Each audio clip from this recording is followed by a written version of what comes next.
ยุคนี้ในกลับนี้ก็คือยุคของกลับของพระโคดมมันไม่มีหรอกนะฮะที่จะต้องมาใช้แบบนี้พวกที่เรียนแบบเนี่ยก็พวกอาราชีแล้วตัวท่านเองก็ยอมรับไม่ใช่เหรอว่าศึกออกมาแล้วนะฮะแล้วก็ทำอย่างนั้นทำอย่างนี้ซึ่งมันเป็นการอวดอุตริทั้งนั้นเลยนะฮะแล้วก็โยนความผิดให้กับผู้นับถือนะฮะนี่คือผู้เขาไม่ได้เรียกว่าผู้ที่มีบุญหรือว่าผู้ที่เรียกว่ามีศีลครบการโยนความผิดโดยที่ไม่พูดอะไรออกมาเนี่ยนะฮะไม่ทำอะไรให้มันกระจ่างหรือสว่างเนี่ยมันไม่ใช่กรณีแบบนี้เนี่ยผมแล้วเขาก็วางสายไปผมก็ดูมาเช็คเบอร์ตายหาจะโทรกลับไม่ได้นะฮะจนกระทั่งผมก็มานั่งนึกนี่ท่านหลวงพี่ภัสกรเนี่ยนะฮะท่านมีชีวิตอยู่มันกว่านี้มีเฮฮะท่านซัดเลยนะฮะเพราะว่ามันก็มีวันนี้น้องก็แคปอะไรล่ะความเป็นเอาง่ายผมใช้คำว่าความไม่มีสาระของกลุ่มนะกลุ่มบุคคลประเภทนั้นน่ะส่งมาให้อยู่เรื่อยๆนะฮะก็ผมขอบพระคุณนะฮะทุกท่านเลยที่มีความรักในตัวพระอาจารย์ภัสกรแล้วก็คงยังยึดมั่นผมบอกได้เลยว่าทั้งหมดทั้งมวลเนี่ยมันเป็นเรื่องของเศษกรรมของพระอาจารย์ภัสกรเพราะอะไรก็เพราะว่าพระอาจารย์ภัสกรนั้นท่านเป็นพระที่ดุดันเวลาเทศท่านเทศชนเลยฮะในเรื่องของพระวิปัสสนาจารย์ท่านไม่ได้แอนตี้แต่ท่านมีคำถามว่าใครเป็นผู้ตั้งพระวิปัสสนาจารย์ถ้าไม่ใช่พระพุทธเจ้านะฮะใครตั้งตัวเป็นแบบนั้นท่านชนตลอดเลยเข้าใจใช่ไหมอันนี้ต้องขออนุญาตครูบาอาจารย์นิดนึงนะที่รับฟังอยู่ด้วยเช่นกันขอโอโหสินะฮะอันนี้เนี่ยเป็นเรื่องราวที่เวลาหลวงพี่ไปเทศเนี่ยท่านเทศแบบนั้นและท่านเทศชนนะฮะเพราะว่าไม่มีการท่านจะใช้คำว่ามันไม่มีบันทึกในพระไตรปิฎกว่าฉันแต่งตั้งเธอเป็นวิปัสสนาจารย์มันไม่มีเพราะฉะนั้นเนี่ยถามว่าถ้าอ้างตามนั้นตามพระไตรปิฎกมันก็ถูกแต่ว่าในขณะเดียวกันตามสังคมปัจจุบันนะท่านอาจจะชนเต็มไปหน่อยนั่นคือเศษกรรม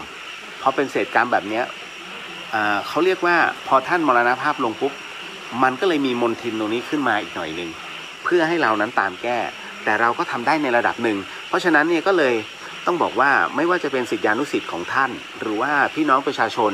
นะรวมถึงพ่ออุ้ยแม่อุ้ยที่ยังศรัทธาในพุทธศาสนาจงมองในประโยชน์นะฮะหยิบเอาประโยชน์นะฮะและความจริงนั้นเอาออกมานะฮะเอาออกมาโมทนาสาธุอะไรที่มองแล้วดูแล้วไม่เป็นความจริงดูแล้วไม่เป็นประโยชน์กับตนให้เอาวางเอาไว้ไม่จำเป็นต้องไปโมทนาสาธุกับสิ่งไม่ดีนะฮะเพราะฉะนั้นเนี่ยผมเป็นแค่น้องชายเป็นผู้ที่มีกระบอกเสียงให้ท่านเล็กๆไม่ได้มากมายฮะแต่เราทำก็คือเราทำผมรักษาแค่ตัวธรรมะของหลวงพี่นะฮะรักษากายของท่านได้ไม่มากครับเพราะว่าท้ายที่สุดแล้วท่านตอนนี้ก็กำลังจะสลายลงเพราะท่านอยู่ในโลงนะท่านไม่รู้หรอกครับแต่จิตท่านรับรู้ส่วนอีกอันหนึ่งก็คือธรรมะที่ท่านแผ่ออกไปเนี่ยเป็นที่ยอมรับระดับสากลนะฮะเพราะฉะนั้นหนังสือคารมะของท่านเนี่ยมันจึงมีเป็นภาษาอังกฤษด้วยแล้วคือตอนแรกมันมีโครงการว่าจะเป็นภาษาจีนกับสเปนนะฮะยังไม่ถูกตีพิมพ์นะฮะเพราะว่าพอดีพี่เอ๋อธิชาใช่ไหมฮะที่รับหน้าที่ตรงนี้ไปคือผมเองไม่แน่ใจเพราะหลวงพี่ทุกพี่นั้นบอกเอาไว้อยู่แล้วว่าเฮ้ยเนี่ยเขาจะมีตีพิมพ์นะยังไงก็ถ้ามีจริงๆก็ช่วยดูให้หน่อยนะในเรื่องของการประชาสัมพันธ์ผมก็จะรับปากท่านอย่างนี้นะฮะคือในเรื่องราวของธรรมะพระพุทธเจ้าไม่เคยหลอกใครฮะมีแต่คนนะที่มาหลอกกันนะฮะแล้วก็คนที่ไม่เคยปฏิบัติธรรมหรือว่าคนที่ไม่เคยใส่ใจในธรรมเท่านั้นนะฮะที่โจมตีตัวธรรมมันเป็นงั้นจริงนะเพราะคนและความคิดคนเนี่ยอันตรายที่สุดเพราะฉะนั้นทำไมจึงต้องมีการฝึกและฝึกทางด้านจิตใจเสมอเนี่ยมันคือเหตุผลนะครับวันนี้ก็คือมี2เรื่องราวนะฮะแต่ส่วนใหญ่ก็มีน้องๆพี่ๆที่แคปที่ต่างๆนะมาให้นะฮะผมจะบอกว่านั่นคือมันเป็นเรื่องขยะมันเป็นเรื่องขยะอารมณ์ซึ่งหลวงพี่ภัสกรกำลังทำการทดสอบตัวจิตของแต่ละคนผมตอนนี้ผมว่างมากนิ่งๆส่งอะไรคำด่าต่างๆมาให้ดูผมก็นิ่งๆนะเพราะผมกำลังคือในใจมันยิ้มอ่ะมันยิ้มว่านี่คือคนที่เขาไม่รู้พอคนที่ไม่รู้เสร็จปุ๊บเนี่ยแล้วไปเขียนแบบนั้นมันกลายเป็นกรรมของเขาแต่เขายังไม่รู้ว่ากรรมมันคืออะไรแล้วตัวกรรมเป็นไงเพราะจับต้องไม่ได้แต่ถามว่ากรรมมีจริงไหมมีจริงฮะ แล้ววันนี้ผมก็จะพูดถึงในเรื่องของกรรมนะฮะส่วนผมก็ยังใช้ตาคนนั้นก็คืออาราชีแล้ววันนี้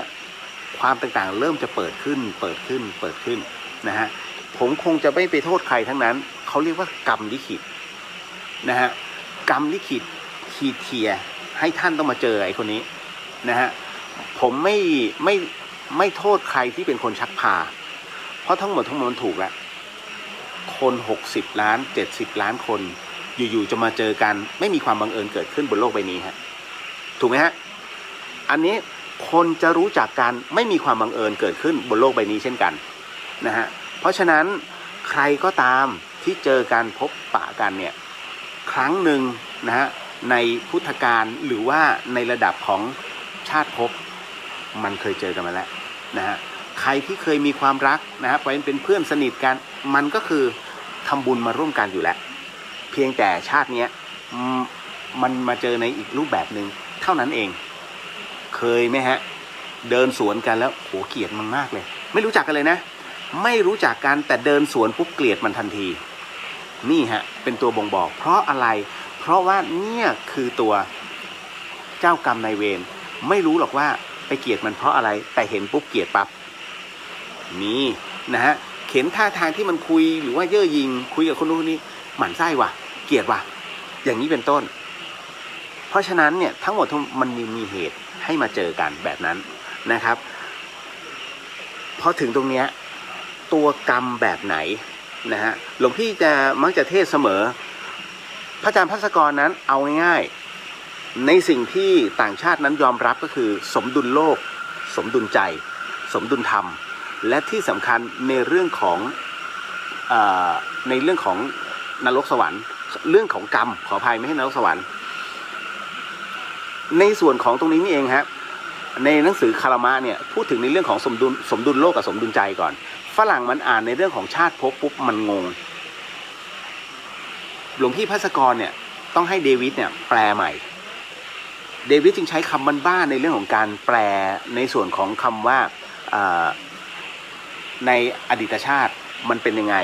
แล้วปัจจุบันเนี่ยพอเกิดขึ้นมาแล้วตัวในอดีตนั้นตามมายังไงแล้วในอนาคตมันจะตามไปยังไงเดวิดใช้คำง่ายๆจนฝรั่งเข้าใจทุกเกือบทุกโรงแรมในจังหวัดเชียงใหม่จะมีหนังสือคารมะของตุพี่ภัสกรเนี่ยวางเทียบกับไบเบิลเป็นอย่างนั้นจริงๆเพราะท่านถือว่าเมื่อฝรั่งมานอนเขาต้องจะหยิบมาอ่านแล้วมันหยิบอ่านจริงๆแล้วมันก็มาที่นี่จริงๆมาที่ธรรมสถานเพราะว่ามันเขียนอยู่ข้างล่างไงธรรมสถานนะฮะก็จะมาที่นี่เลยฮะนะก็จะมาถามพระภัสกรนะฮะตอนนี้ก็คงไม่มั่นใจถ้ามันมาพระภัสกรผมก็อาจจะชี้นู่นนะชี้เดท หลวงพี่โหสิ นะฮะก็พูดความจริงอ่ะอยากคุยก็ตามท่านไปก็แค่นั้นเองนั่นแหละฮะ อันนี้คือต้องบอกว่าพอท่านแม่นในเรื่องของกรรมเนี่ยนะฮะในเมื่อมาเจอเรื่องราวแบบนี้ผมต้องบอกก่อนว่าท่านจะบอกไว้เสมอนรกสวรรค์แบ่งกันยังไงนะฮะ16ชั้นฟ้า15ชั้นดินจำได้ไหมฮะสวรรค์ไม่ใช่มี7ชั้นนะจ๊ะบุรุษทั้งหลายบางคนจะบอกโอ้ยสวรรค์ชั้นที่7นะไม่มีฮะสวรรค์มี6ชั้นฮะเขาจึงเรียกว่าชกะแปลว่า6ชกะมาพจรนะฮะถูกป่ะนะฮะเพราะฉะนั้นเนี่ยสวรรค์จึงมี6ชั้นที่อยู่ในใกล้โลกมนุษย์มากที่สุดนะฮะ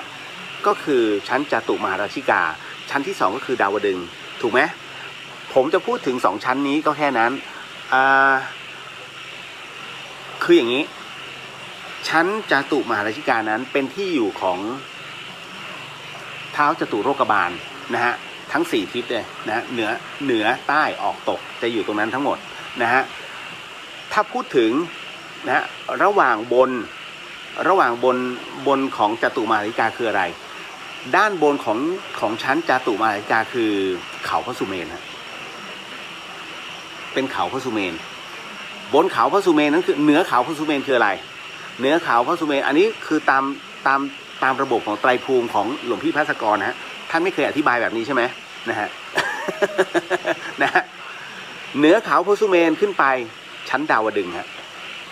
ณตรงนี้นี่เองมีใครบางคนอยู่ตรงนั้นนะมีใครบางรูปอยู่ตรงนั้นเหนือเขาพระสุเมรุซึ่งน้อยมากต้องทำบุญขนาดไหนถึงไปอยู่บนชั้นเขาพระสุเมรุเราไม่ว่ากันตรงนั้นก็คงจะพูดถึงให้รู้ลำดับชั้นแต่คราวนี้ผู้ที่ทำกรรมหนักๆมากๆนะฮะเป็นในส่วนของที่เราจะบอกว่าลงอเวจีนั้นคือนรกที่อยู่ล่างสุดก็คือเป็นนรกที่เร่าร้อนมากนะใครทำกรรมคือประมาณว่าใครทำร้ายแผ่นดินนะฮะใครทำร้ายซึ่งกันและกันใครทำร้ายผู้มีพระคุณลงอเวจีนะฮะแต่มันมีนอกเหนือจากนั้นฮะนอกเหนือจากนรกเนี่ยซึ่งนรกเนี่ยมันก็จะอยู่ในลงข้างล่างดำดิ่งลงไปข้างล่างเลยคุณผู้ฟัง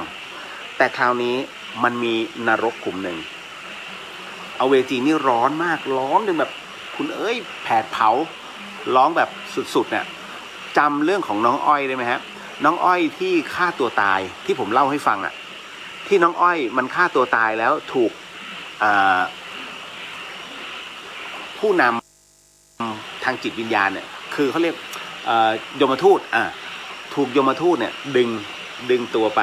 ตอนแรกโป๊เปลือยก่อนตอนหลังเข้าไปในน้ำตกแล้วก็เหลือแค่โครงอ้อยมันบอกโอ้โหพี่ไฟนั้นร้อนมากไอ้น้ำตกหนูก็นึกว่ามันจะเย็นมันร้อนมันเผาจนเหลือแต่กระดูกนะก่อนที่เขาจะฟื้นกลับมาเพราะเอาไปผิดตัวชื่อมันผิดขออภัยนามสกุลมันผิด เขาบอกคือข้างบนเนี่ยเขาบอกว่ามึงเอามาผิดตัวรีบเอามันกลับลงไป จำได้ไหมที่ผมเล่าให้ฟังนะฮะพออย่างนั้นเสร็จปุ๊บคุณผู้ฟังครับก็ปรากฏว่าอย่างนี้อันนั้นคืออเวจีมหานรกเล่าร้อนมากคุณหมดสิทธิ์ในเรื่องของการร้องเพราะมันร้อนจนคุณร้องไม่ได้อีกอันนึงนะฮะที่หลายๆคนนั้นได้ยินอยู่แต่ไม่รู้ว่ามันอยู่ตรงไหนก็คือโลกันตนรกอะไรคือโลกันตนรกโลกันตนรกนั้นเป็นนรกที่ไม่ได้มีความร้อนนะฮะผมจะบอกว่าในมิติบนโลกใบนี้มันซับซ้อนมากนะฮะโลกเราเนี่ยมันถูกซ้อนไว้ด้วยโลกอีกหลายใบที่เป็นกลมๆนะฮะนั่นคือเขาเรียกว่าจักรวาลแต่ในขณะเดียวกันในแต่ละดวงของดวงดาวหรือว่าไอ้โลกกลมๆแต่ละโลกเนี่ยมันจะมีอันหนึ่งเขาเรียกว่ากำแพงจักรวาลนะกำแพงจักรวาลตัวนี้จะเป็นตัวที่กั้นระหว่างไอ้ดวงกลมๆเนี่ยโลกกลมพอเวลากลมๆเนี่ยคุณดูกลมๆนะฮะสมมุติว่าแว่นตาผมเนี่ยนะฮะแว่นอันเนี้ยมันคือโลก1ใบอันนี้โลกที่2สมมุติว่าเอามาชนกันแล้วมันชนกันนี่แค่2อันนะแล้วถ้าอันที่3ล่ะมาชนกันมันจะอยู่ด้านบนนะฮะด้านบนตรงนี้ปังเห็นไหมเห็นอะไรไหมฮะมันจะเกิดช่องว่างตรงนี้ช่องว่างตรงเนี้ยตรงนิ้วผมเมื่อเห็นแล้วนะฮะช่องว่างตรงนี้นี่เองเขาเรียกหลุมดำไม่ใช่แบ็คโฮนะมันเป็นความมืดซึ่งถูกกั้นของกำแพงจักรวาลตรงนี้นี่แหละสำคัญมันคือความมืดแล้วผู้ที่จะต้องไปลงนะฮะในส่วนของตรงนี้โลกันตนรกเนี่ยเป็นผู้ที่ทำเขาเรียกว่ามันมีผิดมหันต์อันที่1ก็คือเป็นพวกที่ดูหมิ่นพระอรหันต์อันที่2พวกดูหมิ่นศาสดาทั้งหลายไม่ว่าเป็นศาสนาอะไรหรือว่าผู้ทรงศีลอันบริสุทธิ์ใช้คำว่าผู้ทรงศีลอันบริสุทธิ์ทั้งหมดทั้งมวลเนี่ยพวกนี้อยู่ในโลกันนะฮะแม้กระทั่งผู้ที่ทำร้ายทำลายพ่อและแม่โลกันตนรกเพราะนั่นคือบุพการีเราจะพูดติดปากเสมอว่านี่คือพระอรหันต์ของลูกถูกไหมฮะนั่นแหละเพราะฉะนั้นตรงนี้มีไว้ให้กับบุคคลพวกนี้ดังนั้นนะฮะอย่างของผมก็ไม่ได้ว่าเขานะ อย่างประเภทพวกอารัชชีแบบนี้แล้วก็หลอกให้พระมากราบนะฮะทั้งที่มึงก็ศึกไป4 ปีนะฮะแล้วท่านเป็นพระผู้ปฏิบัติแล้วท่านเป็นพระนักเทศธรรมให้คนทำดีไม่ทำชั่วนะฮะเพราะฉะนั้นเนี่ยผมก็คาดว่าไม่น่าพ้นสุดขอบจักรวาลแน่ๆเมื่อตายปุ๊บดวงวิญญาณนั้นเนี่ยมันจะไปอยู่ตรงนี้ฮะมันจะไปเกาะมันไม่มีสิทธิ์เข้ามาในโลกนะฮะมันจะถูกกำแพงจักรวาลกั้นอยู่มันจะอยู่ในความมืดในความมืดนั้นเนี่ยฮะพวกนี้เมื่อไปเกิดปุ๊บเนี่ยนะฮะมันจะมีเล็บที่แหลมคมนะฮะทั้งมือทั้งเท้าเอาไว้ทำไมเล็บมือเล็บเท้าเอาไว้เกาะตรงขอบจักรวาลแล้วจะได้กินอาหารได้บุญไหมสำหรับคนที่ทำไปให้ไม่ถึงฮะทำแค่ไหนต่อให้ทำบุญด้วยพระพุทธรูปก็ไม่ถึงเพราะกรรมนี้หนักมากดังนั้นเมื่อเข้าไปสู่ในช่วงของโลกันตนรกเรียบร้อยถามว่าร้อนไหมไม่ร้อนถามว่าหนาวไหมโคตรหนาวมันไม่มีแสงฮะมันอยู่ในช่วงของความมืดดังนั้นเกาะไปเรื่อยเกาะไปเรื่อยเจอดวงนี้เกาะตายไปเรื่อยแล้วจะกินอะไรมันกินอะไรไม่ได้ไงมันไม่มีของอะไรกินเพราะฉะนั้นเมื่อทำบุญแล้วบุญไปไม่ถึงทำยังไงกินกันเองครับเมื่อไหร่ก็ตามที่มันมีตัวใหม่มาอีกตัวใหม่ไม่รู้เรื่องหรอกอีโหน่อีเหน่เนี่ยนะฮะมึงคานไปเจอกันนะมันงับก่อนเลยแงมนะฮะโอ้โหยิ่งกับโคคายนะฮะนะโอ้ย MK มาแล้วเว้ยสั่งแต่เนื้อไม่มีผักไม่เป็นไรกูแดกก่อนนั่นแหละนี่คือตอนนี้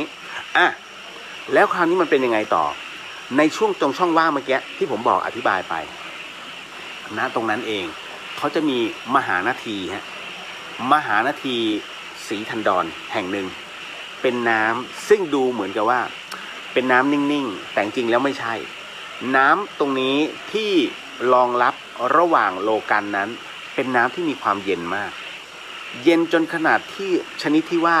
เมื่อมีอะไรตกลงไปปุ๊บสลายทันทียุ่ยทันทีฮะนะฮะ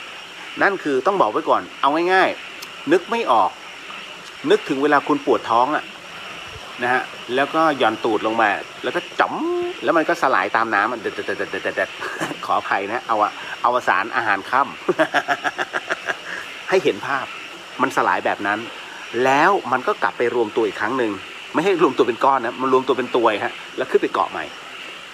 จนกว่านะฮะตัวมันจะชดใช้ได้แต่ยากมากการที่ลงไปที่โลกันตนรกเนี่ยกว่าจะกลับมาเกิดใหม่เนี่ยคุณยากมากความหวังในการเห็นแสงสว่างมึงไม่มีเลยไม่ใช่ไม่มีด้วยกันฮะมีด้วยกันถ้าจำไม่ผิดห้าประการไม่รู้ว่าจำถูกป่ะนะห้าครั้งมันจะเห็นแสงสว่างได้ต่อเมื่อหนึ่ง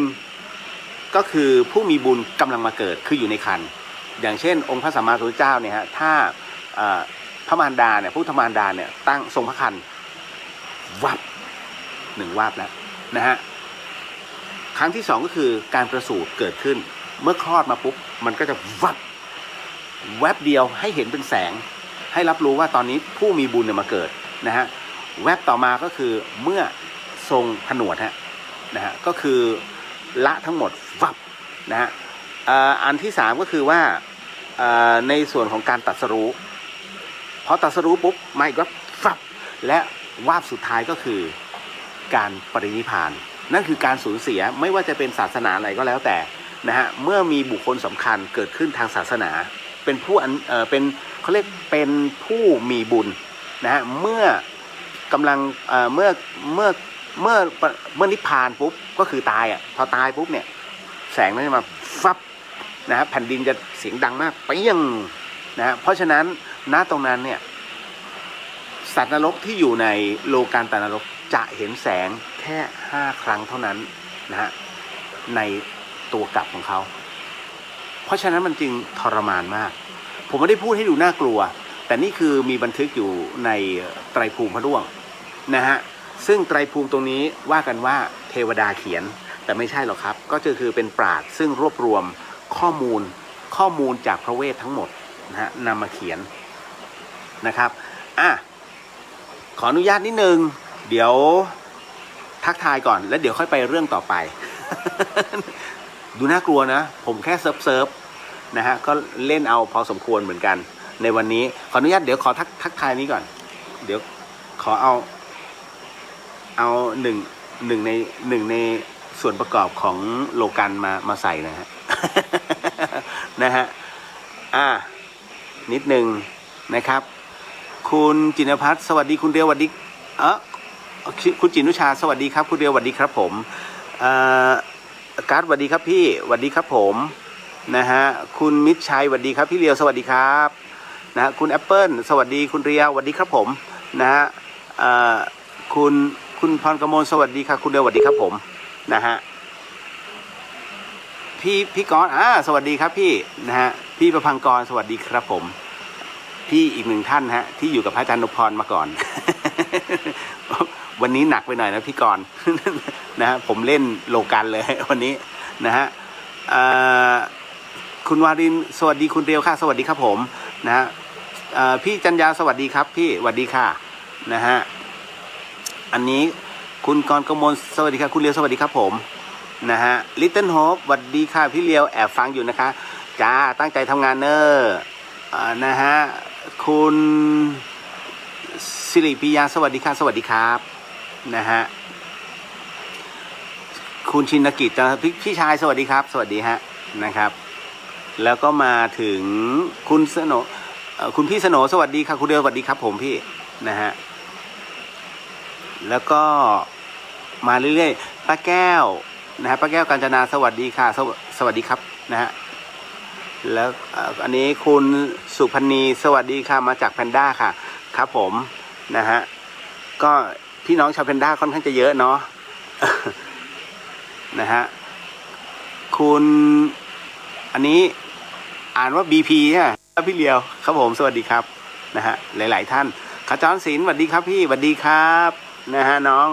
นะออมสินสวัสดีจ้าพี่เลียวแหมมานะฮะวันนี้มาในมาดออมสินใช่ไหมฮะแสงมันแยงตามากเลยค่ะท่านนั่งนิ่งๆจะมองเห็นชัดขึ้นมากค่ะยังไงอะมันใช่ไหมหมายถึงอันนี้ใช่ไหมอันนี้ไฟใช่ไหมโอเคจะพยายามนะฮะคุณจินุชาดีใจคุณเลียวยอมใส่แว่นเสียทีอ่านเร็วขึ้นมากเลยครับมันขยายอะ จะบอกว่าแก่ก็อะไรอยู่ ยุ้ยยายคุณนายตื่นสายยุ้ยมาแล้วยุ้ยช่วงนี้ภารกิจเยอะไม่ได้ฟังเลยคิดถึงไม่เป็นไรพี่มีเรื่องคุยกับยุ้ยแหละพี่อยากได้ยาสีฟัน นะฮะเดี๋ยวขอมาเครื่องนี้บ้างนอกเรื่องนิดนึงพอดีว่าน้องเขาจำหน่ายยาสีฟันแล้วมันใช้ดีฮะผมไม่ได้เวอร์นะผมถามน้องเขามันหลอดเท่าไหร่มัน300 กว่าบาทโอ้ยแต่คุณแปรงเข้าไปแล้วมันบอกไม่ถูกมันหอมมากมันหอมมันซ่าทุกอย่างนะครับอันนี้ไม่ได้บอกว่า ขายแทนน้องไม่เกี่ยว เอานะฮะอันนี้ท่านเป็นพระหรือเปล่าใช่ไหม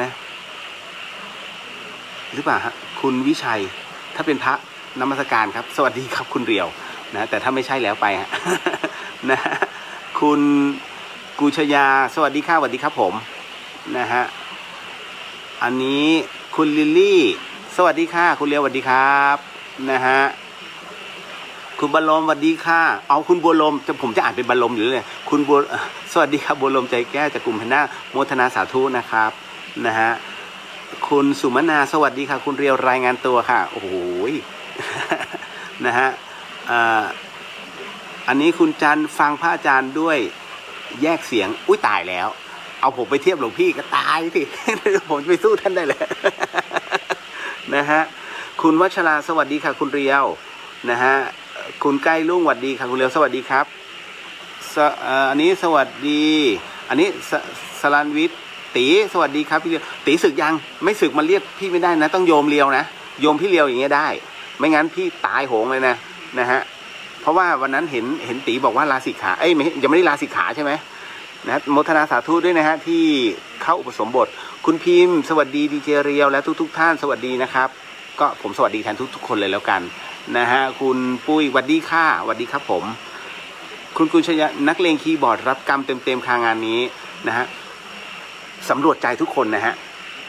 วันนี้คือวันที่3แล้วถ้าเรายังมีใจขุ่นมัวผมแนะนำว่าไปนั่งกรรมฐานอย่ามาฟังผมแต่ถ้าคิดว่าวันนี้ฉันไม่คิดอะไรใจว่างใจเบิกบานใครจะว่าอะไรปล่อยเขาแล้วก็รับกรรมกันไปตามนั้นคุณคืออีกหนึ่งคนที่เก่งมากฮะทั้งด้านปัญญาภาวะอารมณ์และในเรื่องของสมาธิโมทนาสาธุด้วยจริงๆฮะเพราะฉะนั้นวันนี้ควรจะไม่มีอะไรเกิดขึ้นแล้วนะครับใครจะเขียนอะไรขึ้นมาไม่ต้องไปเดือดร้อนเลยฮะเพราะทั้งหมดทั้งมวลมันจะเป็นไปตามกระบวนของกรรมเองนะฮะกรรมยุติธรรมเสมอนะฮะต่อมาคุณสมภูมิสวัสดีค่ะคุณเรียวสาธุอนุโมทนาบุญสาธุนะครับนะฮะอันนี้เนสสวัสดีค่ะคุณเรียวสวัสดีครับคุณเนสนะคุณละศิพรสวัสดีค่ะสวัสดีครับผมเยอะนะเหนื่อย ทักกันก็1 ชั่วโมงแล้วพูดอีก1 ชั่วโมงจบแล้วปิดรายการ ขออนุญาตนะพ่ออุ้ยแม่อุ้ยที่ฟัง FM 104.50 เมกะเฮิรตซ์ด้วยคุณรัศสีพรสวัสดีค่ะสวัสดีครับคุณมัทุรยาสวัสดีคุณเรียวสวัสดีครับนะฮะคุณกุชยารักเคารพศรัทธาพระอาจารย์เหมือนเดิมครับสาธุผมชื่นชมนะฮะแล้วก็ขอบพระคุณแทนหลวงพี่ภาสกรจริงๆเดี๋ยววันที่2เนี่ยนะฮะตรงนี้ที่เดี๋ยวนะฮะอันนี้อาจจะแสบตานิดนึง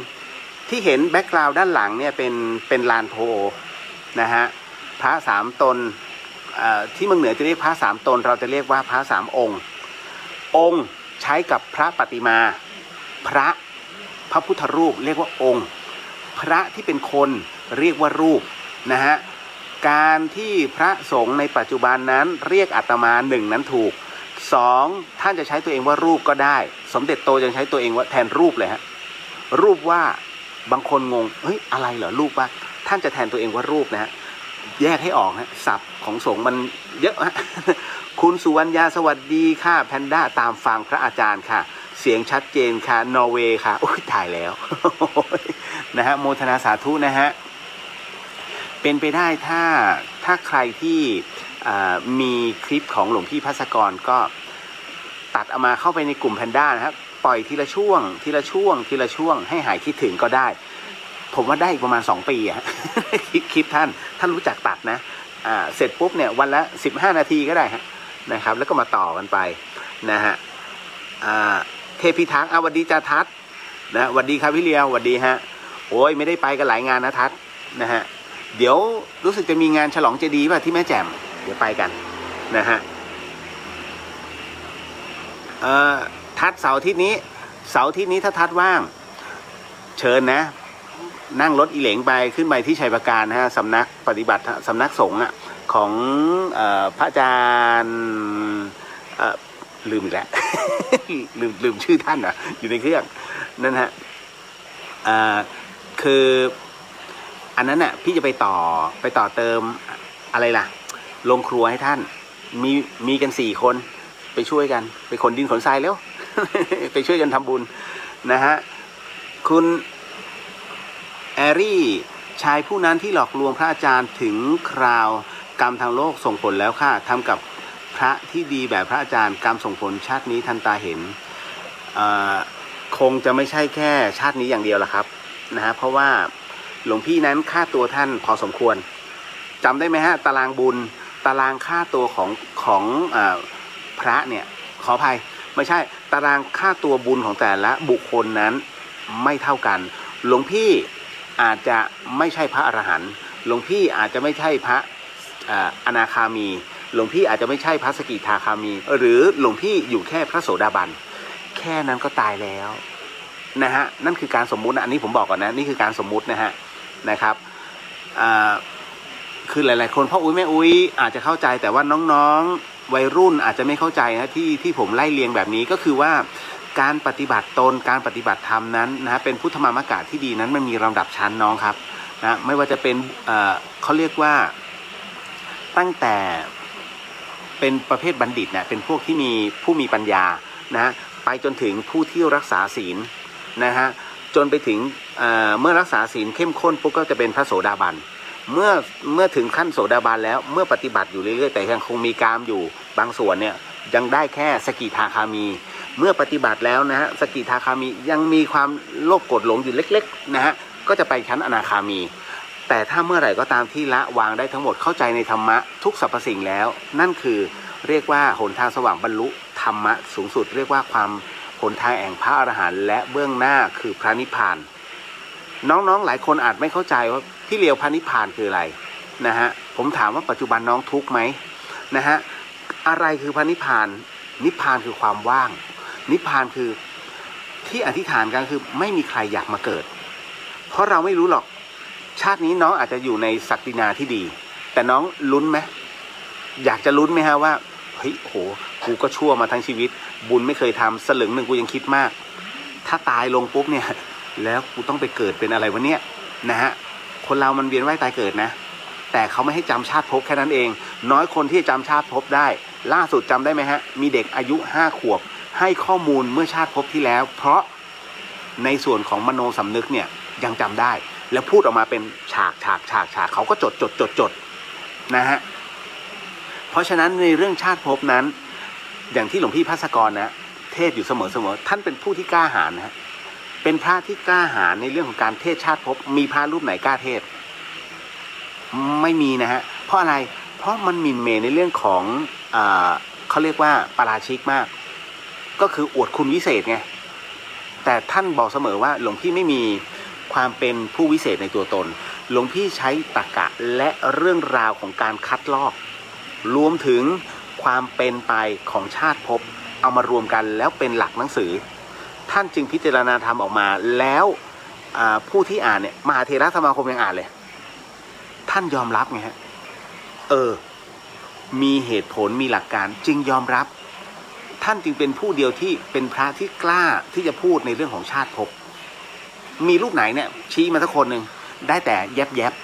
ระวังนะเกิดไปก็เป็นเทวดาทำไม่ดีก็เป็นสัตว์นรกตกนรกแต่ไม่กล้าพูดรายละเอียดหลวงพี่กล้าพูดเพราะท่านทำเป็นแพทเทิร์นเนี่ยฮะ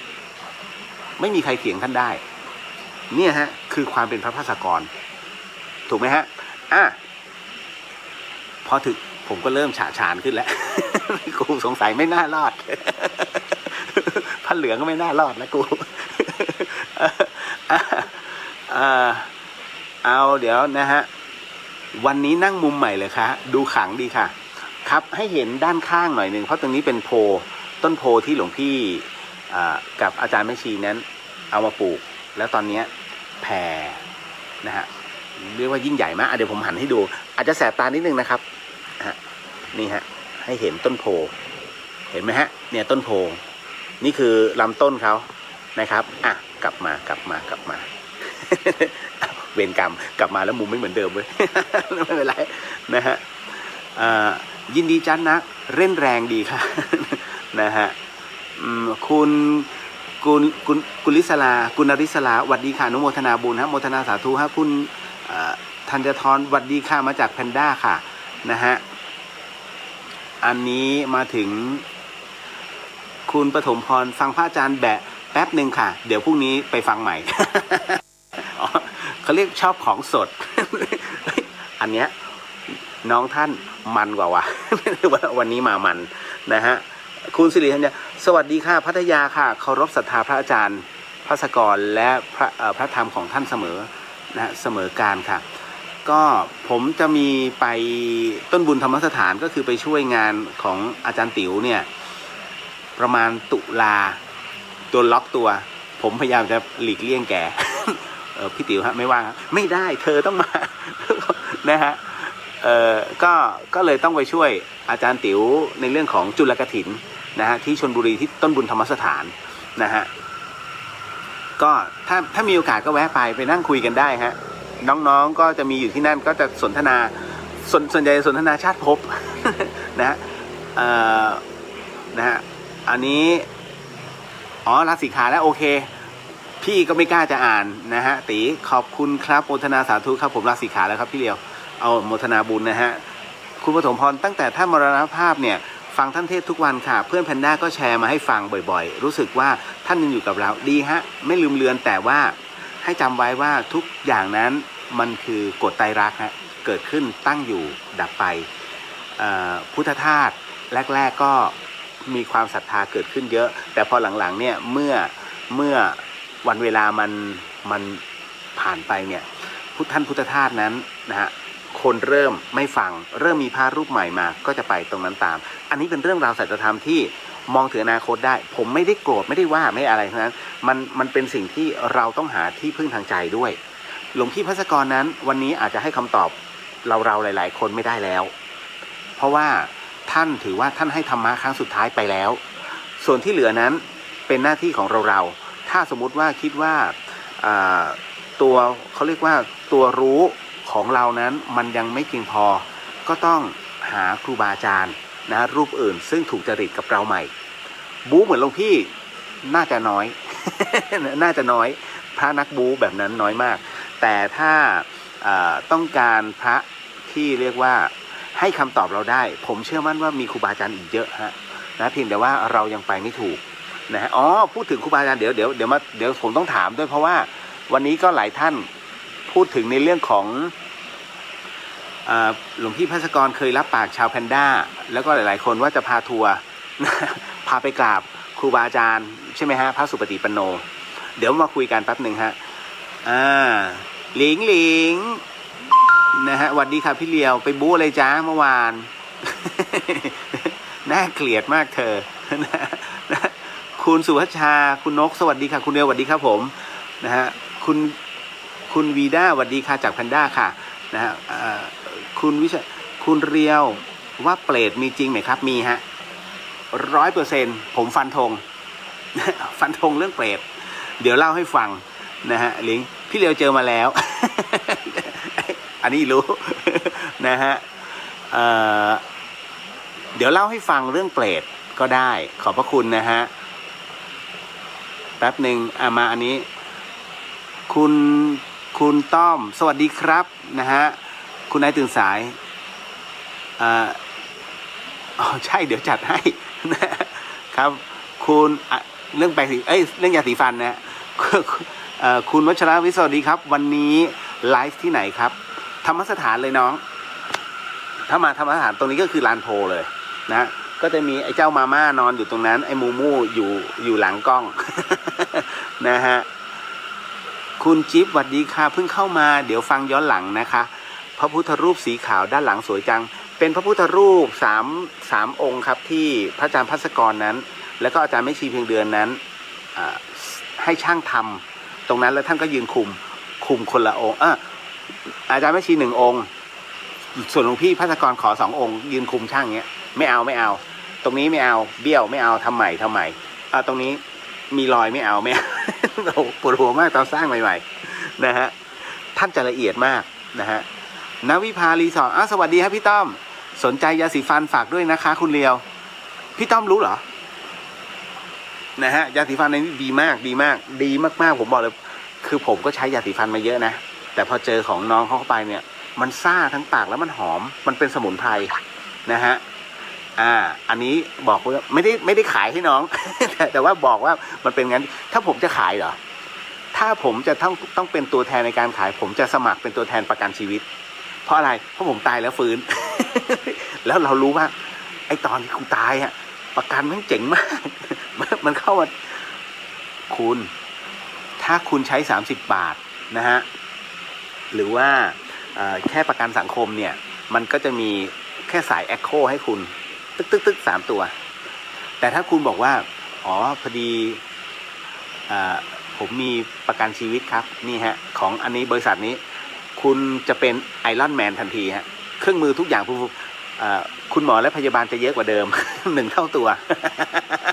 เพราะว่าทุกคนที่มารักษาคุณได้ตังค์หมด จากประกันเนี่ยเห็นไหมถ้าขายได้เยอะแล้ว บังเอิญไม่ได้เป็นตัวแทนทุกคน นะฮะคุณจิ๊บคุณเรียวคะก่อนที่คุณเรียวเสียชีวิตคุณเรียวมีสัมผัสที่6มาก่อนหรือมามีทีหลังจากฟื้นฮะมีแค่แต่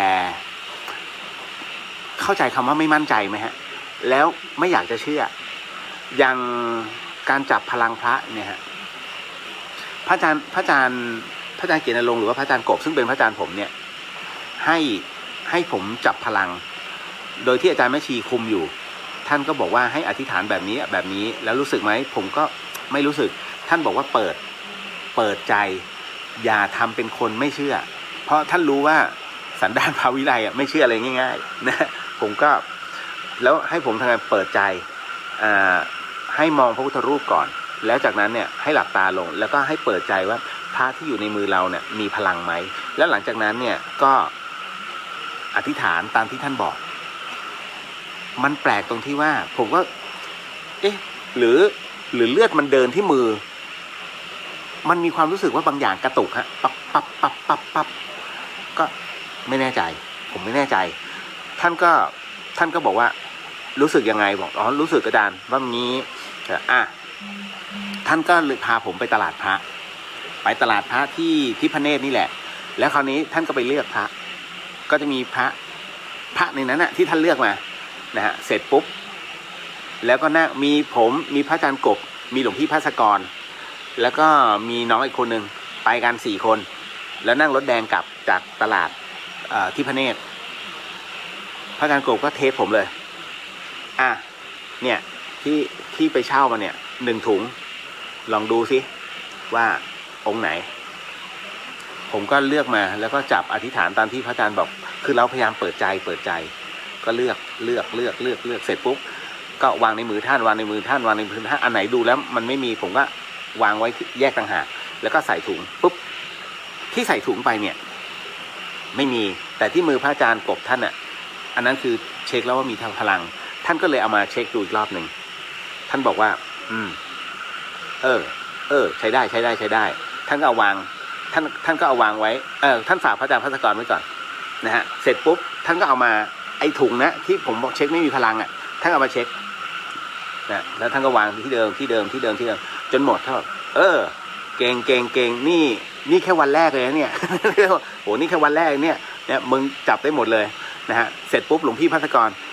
อันนี้มีพลังใช่ไหมถ้างั้นหลวงพี่ขอนะฟับเข้าจีวรฟุบผมอ้าปากค้างกับพระอาจารย์กบฮะเอามึงออกเงินใช่ไหมเอาปฏิกรรมเนี่ยเอากูให้โอ้นั่นคือเป็นการเอาเปรียบของหลวงพี่ภัสกรนะอันนั้นคือครั้งแรกที่ผมมีความรู้สึกว่าใช่เหรอยังใช่อีกเหรอนะฮะผมว่าแต่ว่าผมพูดไปตามความรู้สึกแล้วหลังจากนั้นเป็นต้นมาผมพยายามจะไม่ติดฝึกมโนมยิทธินะฮะพระอาจารย์บอกว่าเมื่อฝึกแล้วเรารู้เราเห็นจงให้ข้ามผ่านอย่าไปยึดติดว่ามันคือความจริงเพราะพระเดชพระคุณหลวงพ่อฤาษียิ่งดำเนี่ยนะฮะท่านบอกว่าเมื่อเราฝึกมโนมยิทธิแล้วจงอย่าติดมันนั่นคือฤทธิ์แต่มันเป็นฤทธิ์ทางใจเพราะฉะนั้นให้ตัดออกแล้วให้ข้ามผ่านมันไปให้ได้ผมเนี่ยติดในเรื่องของฤทธิ์เนี่ยอยู่โดยที่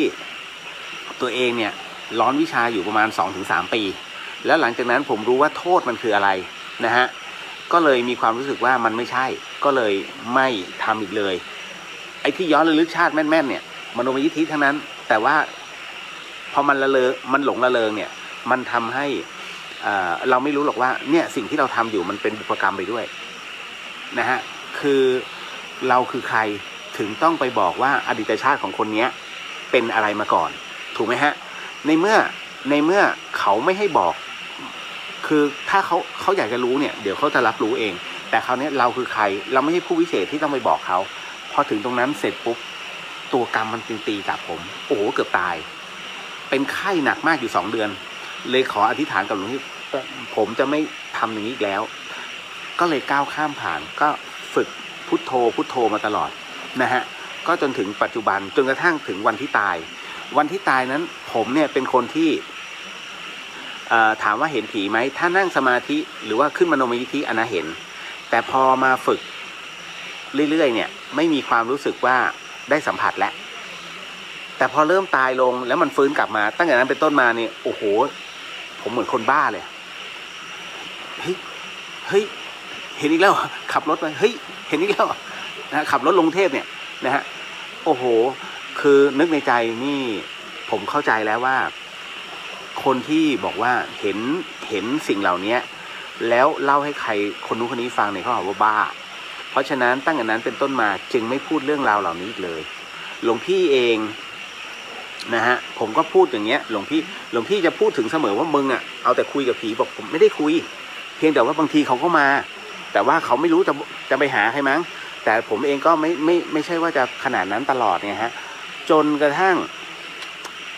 ก็คุยกับพระอาจารย์กบก็เลย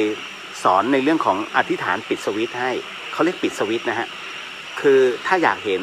ก็เห็นถ้าไม่อยากเห็นก็ปิดสวิตช์ซะตั้งแต่นั้นมาก็ได้ผลก็จะปิดสวิตช์ตลอดถ้าเปิดสวิตช์เมื่อไหร่ซวยฮะ อันนั้นนะฮะมันจะเป็นแบบผมก็ไม่รู้ว่ามันเกิดขึ้นได้ยังไงนะฮะคุณจิ๊บมันจะเป็นงั้นจริงนะฮะหมดเรื่องราวของผมจีราสวัสดีครับพี่เลียวไม่ได้เข้ามาฟังนานเลยคิดถึงค่ะโมทนาสาธุนะฮะแล้วก็ยินดีด้วยเนาะกับหลานตัวน้อยๆคนที่2 นะฮะมาถึงต่อมาคุณพนิชกิจสวัสดีครับสวัสดีฮะคุณจันจริงค่ะชาติภพเชื่อยากแต่ก็ไม่ได้บอกว่าเชื่อไม่ได้นะฮะเอาละฮะมาถึงคุณอุทิศสวัสดีค่ะคุณเลียววันนี้ได้ฟังพระอาจารย์แสดงว่าต้องมีหลายๆท่านที่นำเอาธรรมะหลวงพี่ใช่ไหมนะฮะมาเปิดนะฮะก็เดี๋ยวเอาไว้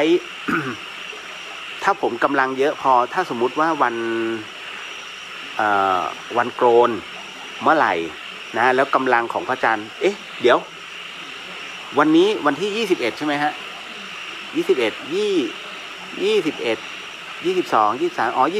วั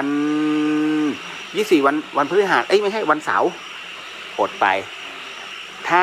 าวันที่24เนี่ยเป็นวันศุกร์เนี่ยเดี๋ยว21พรุ่งนี้22พฤหัส23ศุกร์24เสาร์ถูกแล้วถ้า24แล้วมันเป็นวันศุกร์หรือว่าเป็นวันธรรมดาที่ผมจัดรายการเนี่ยอันนี้ผมส่งกำลังให้ได้เลยเพราะอะไรวันนั้นจะเป็นวันพระจันทร์เต็มดวงฮะเขาเรียกอาบพระจันทร์นะฮะก็จะใช้คาถาอาบพระจันทร์ส่งให้นั่นแหละฮะคือดียังไงคือคาถาอาบพระจันทร์นั้นเป็นคาถาที่เรียกว่าทำให้ตัวเรานั้นมีเสน่ห์นะฮะทำอะไรก็ตามเนี่ยเขาเรียกมีเสน่ห์ในระยะสั้นเดี๋ยวไม่ใช่ว่าโอ้โหพี่เอ็มบอกว่ามีเสน่ห์เดินออกไปหมายังเมินเลย ระยะสั้นหมายถึงว่า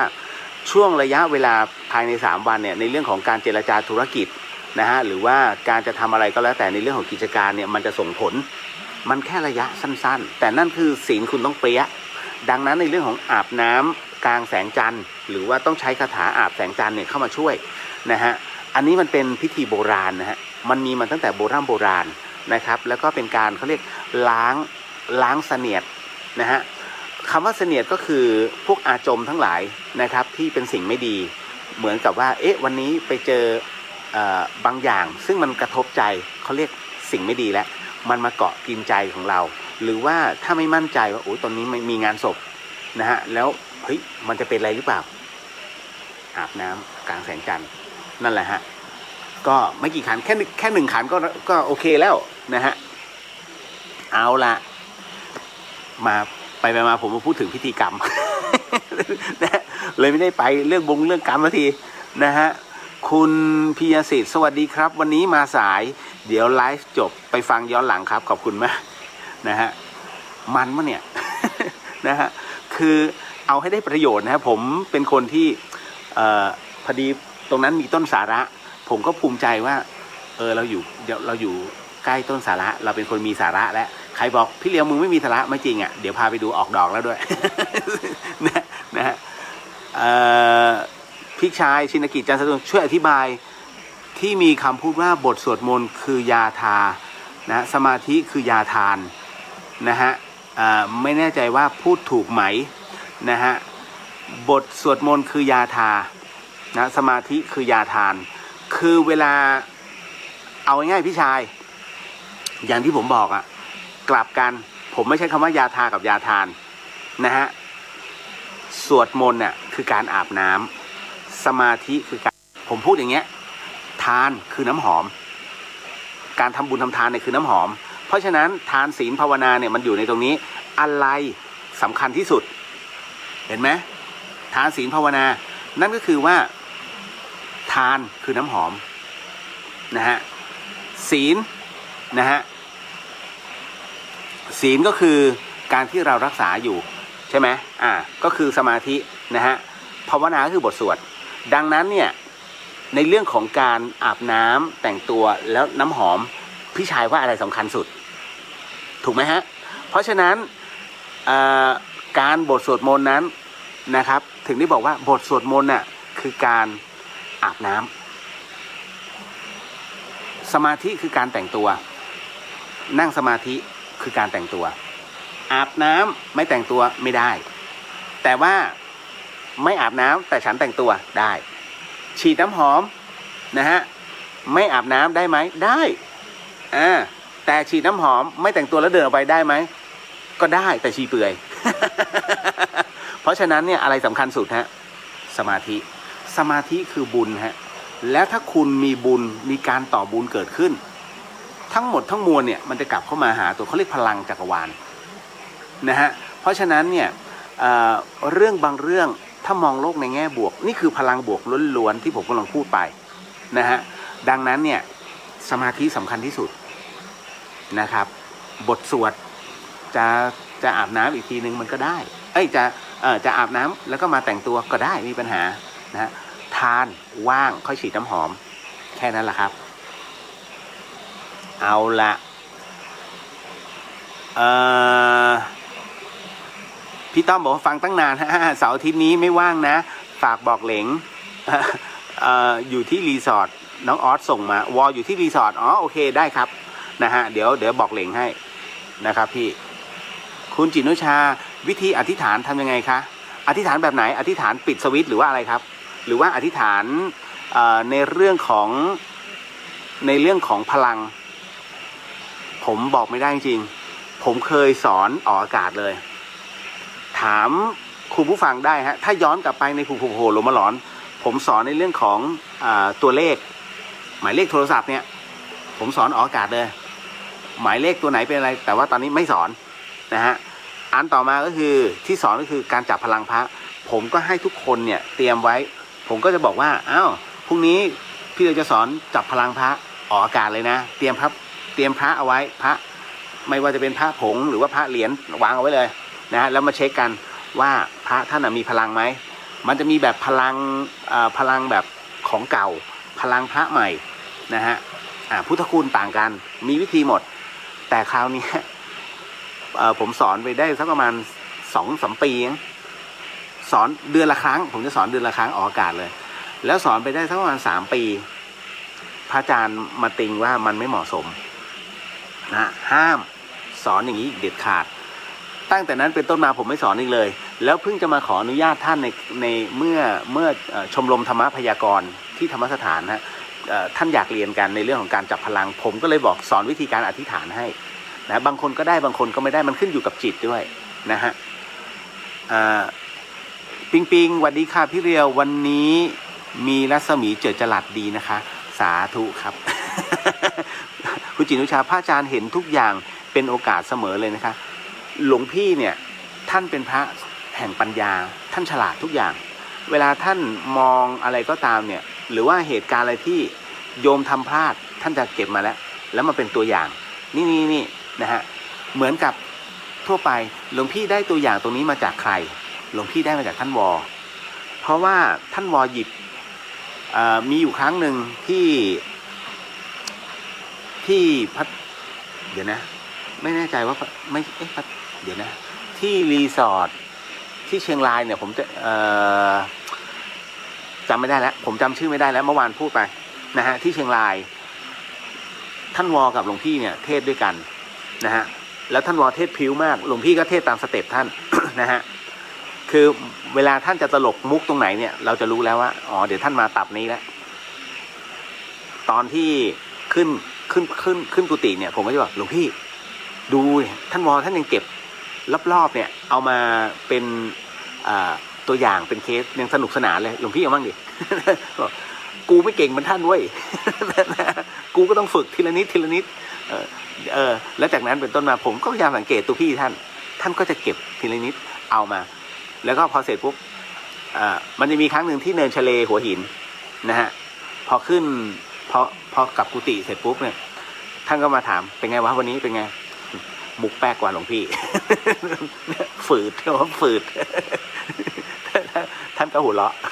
นะฮะเป็นอย่างนี้ตลอดนะฮะคือถ้าเบื้องหลังเวลาสนิทกันนะฮะคือผมเป็นน้องไงมันก็เลยสนิทสนุกเวลาอยู่กับท่านนะฮะมาถึงคุณจินุชาพวกแร่ที่เกิดตามธรรมชาติมีพลังอะไรไหมครับมีครับหินทุกอย่างมีพลังของมันบนโลกใบนี้มีพลังเรียกว่าเป็นพลังธรรมชาติเนี่ยทั้งหมดด้วยกัน 2,000 ชนิด 2,000 ชนิดนะฮะผมเองก็ไม่รู้ผมไม่ได้ศึกษาโดยตรงบังเอิญผมไปเรียนวิชากายทิพย์กับคุณย่าเยาวเรศนะฮะแล้วก็คุณย่าอธิบายให้ฟังว่ามันมีมากมายเหลือเกินแล้วคุณย่าก็จะโชว์ว่ามันมีอะไรบ้างนะฮะแต่มันจำไม่หวัดไม่ไหวแต่หนึ่งในนั้นอย่างพลังกายทิพย์ของคุณย่าเยาวเรศก็ใช้หินแต่ละสีเนี่ยมีเป็นพลังแล้วที่ธรรมสถานมหาวิทยาลัยเชียงใหม่เนี่ยเขามีชมรมอันนึงที่ชมรมธรรมพยากรณ์ซึ่งพระอาจารย์ภาสกรเนี่ยเป็นผู้อนุญาตให้ตั้งเพราะมันเป็นแหล่งเรียนรู้ของศาสตร์ประเภทนี้ในชมรมธรรมพยากรณ์เราก็จะมีอาจารย์ท่านหนึ่งที่จะสอนในเรื่องของบุคคลไหนที่ควรจะมีอัญมณีสีอะไรประจำตัวนะฮะแล้วบุคคลไหนไม่ควรจะมีอัญมณีสีอะไรมันจะส่งผลอะไรกับคนที่เกิดในวันนี้มีหมดเลยนะฮะอันนี้เดี๋ยวบอกก่อนว่าเป็นความรู้เฉยๆไม่ต้องมาเชื่อนะฮะทุกอย่างให้ฟังเนี่ยในรายการแบบนี้เดอะเฮียนแบบนี้ให้ฟังให้ใช้หลักกาลามสูตรนะฮะถ้ามาเห็นด้วยตาแล้วมองว่าเฮ้ยเวิร์กอันนั้นเขาเรียกว่าเข้าตากรรมการเหมือนกันกับสิ่งที่ผมอธิบายไม่ว่าจะเป็นในเรื่องของอเวจีมหานรกหรือว่าโลกาตานรกก็ตามไม่จำเป็นต้องเชื่อนะฮะแต่ถ้าฟังและพิจารณาเนี่ยว่ามันเป็นแบบนั้นไหมมันใช่ไหมนะฮะอันนั้นแหละอันนั้นนะฮะมันคือประโยชน์นะฮะมันคือกุศลก็จงเชื่อในสิ่งนั้นนะครับพิงอนาคตผ้าเหลืองมาแน่ๆอย่าทำเช่นนั้น ผมยังต้องไปออฟโรดนะยังต้องขึ้นดอยนี่วันนี้ล่าสุดมีอาจารย์ส่งอะไรล่ะให้ผมทำบุญช่วยบอกบุญแต่ไม่รู้จะบอกอย่างไร นะฮะในเรื่องของเดี๋ยวนะมีฮะเดี๋ยวจะหาว่าไม่จริงดึงเดี๋ยวมันไม่ไหลมันไม่ไหลนี่ฮะท่านก็ส่งมาว่าขอไม่เห็นใช่ไหมเป็นเจ้าภาพอะไรแสงมันจ้าไงเอาเก็บไว้ก่อนแล้วกัน นะฮะของโรงเรียนบ้านทียาเพอฮะพอดีว่าท่านอยากจะทำในส่วนของสนามไปเคลียร์สนามให้กับเด็กๆซึ่งโรงเรียนบนดอยนะสงสารผมถึงได้เลือกตรงนั้นเพราะว่าเด็กมีความรักที่จะเรียนจริงๆนะฮะเวลาเขาไม่มีจริงนะฮะผมจะบอกเดี๋ยวขออนุญาตนิดนึงนะฮะเดี๋ยวไม่ได้เข้าขออนุญาตออกนอกธรรมะนิดนึงคือคุณภาพชีวิตของเขาเนี่ยเรียกว่ารายได้ถัวเฉลี่ยต่อปีต่อครัวเรือนนะฮะ 8,000 บาท 8,000 บาทอย่าตกใจนะเฮ้ยจริงเหรอ 8,000 บาทเป็นเรื่องจริงฮะเขาต้องรับจ้างนะฮะเพราะฉะนั้นโรงเรียนที่อยู่บนดอยเนี่ยเรียนฟรีครูจะต้องเหมือนกับว่าคือเงินเดือนบางพื้นที่เนี่ยครูจึงต้องออกเงินของตัวเองเนี่ยไม่ใช่หนังนะนี่คือไม่ใช่หนังไทยแต่มันเป็นเรื่องจริงในสังคมของประเทศไทยบางพื้นที่เนี่ยฮะครูยังต้องออกเงินซื้อข้าวสารเพื่อจะต้องเอามาให้เด็กกินฝึกให้เด็กปลูกพืชผักนะฮะแล้วก็เลี้ยงสัตว์เลี้ยงเพื่อเป็นอาหารนะฮะฟู้ดแบงค์นั่นคือสิ่งที่เขาทำอยู่ผมเองมีหน้าที่ไปช่วยไปต่อไปเขาเรียกไปเติมเต็มในสิ่งที่มันยังขาดอย่างเช่นพืชพันธุ์เมล็ดพันธุ์ผักอย่างเงี้ยแพงนะไม่ใช่แพงโดยครูเองเนี่ยแค่ลดค่าน้ำมันลงมาในเมืองก็โอ้โหคุณเอ้ย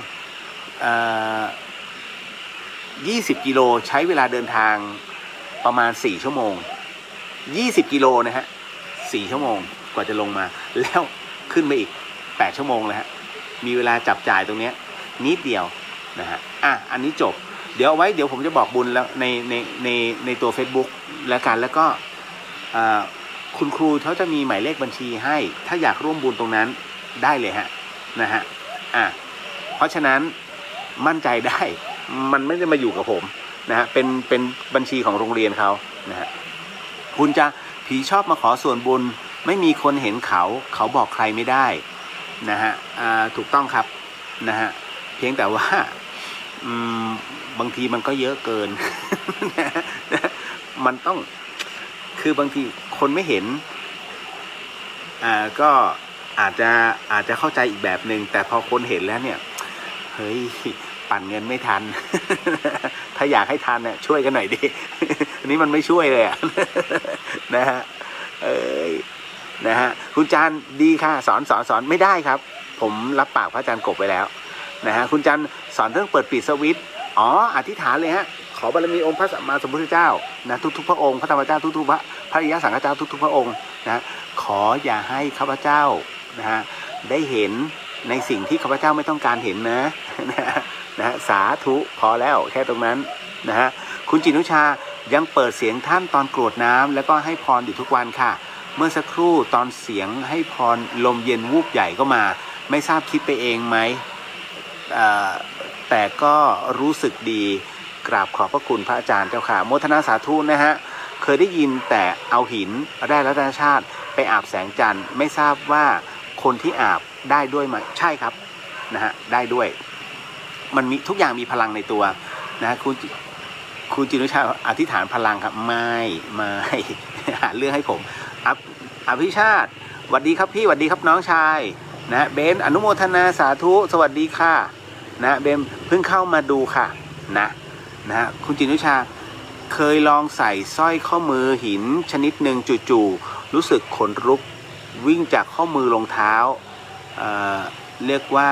คนขายบอกหินเลือกเราไม่รู้จริงไหมถูกต้องครับบางอย่างเขาจะเลือกเราเองนะฮะเราจะรู้สึกเองจะเห็นไหมฮะเวลาวางอัญมณีพวกอัญมณีไว้เป็นแผงโดยที่บางครั้งก็เจียบางครั้งไม่เจียถ้าไม่เจียจะถูกป่ะนะฮะไม่ต้องไปใส่ตัวเรือนนะฮะคุณจะมีความรู้สึกว่าแผงนี้ไม่เวิร์กว่ะ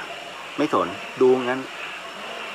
พอไปดูอีกแผงหนึ่งมีแต่หินขี้เละแต่บังเอิญคุณมีความรู้สึกว่าไอ้อันเนี้ย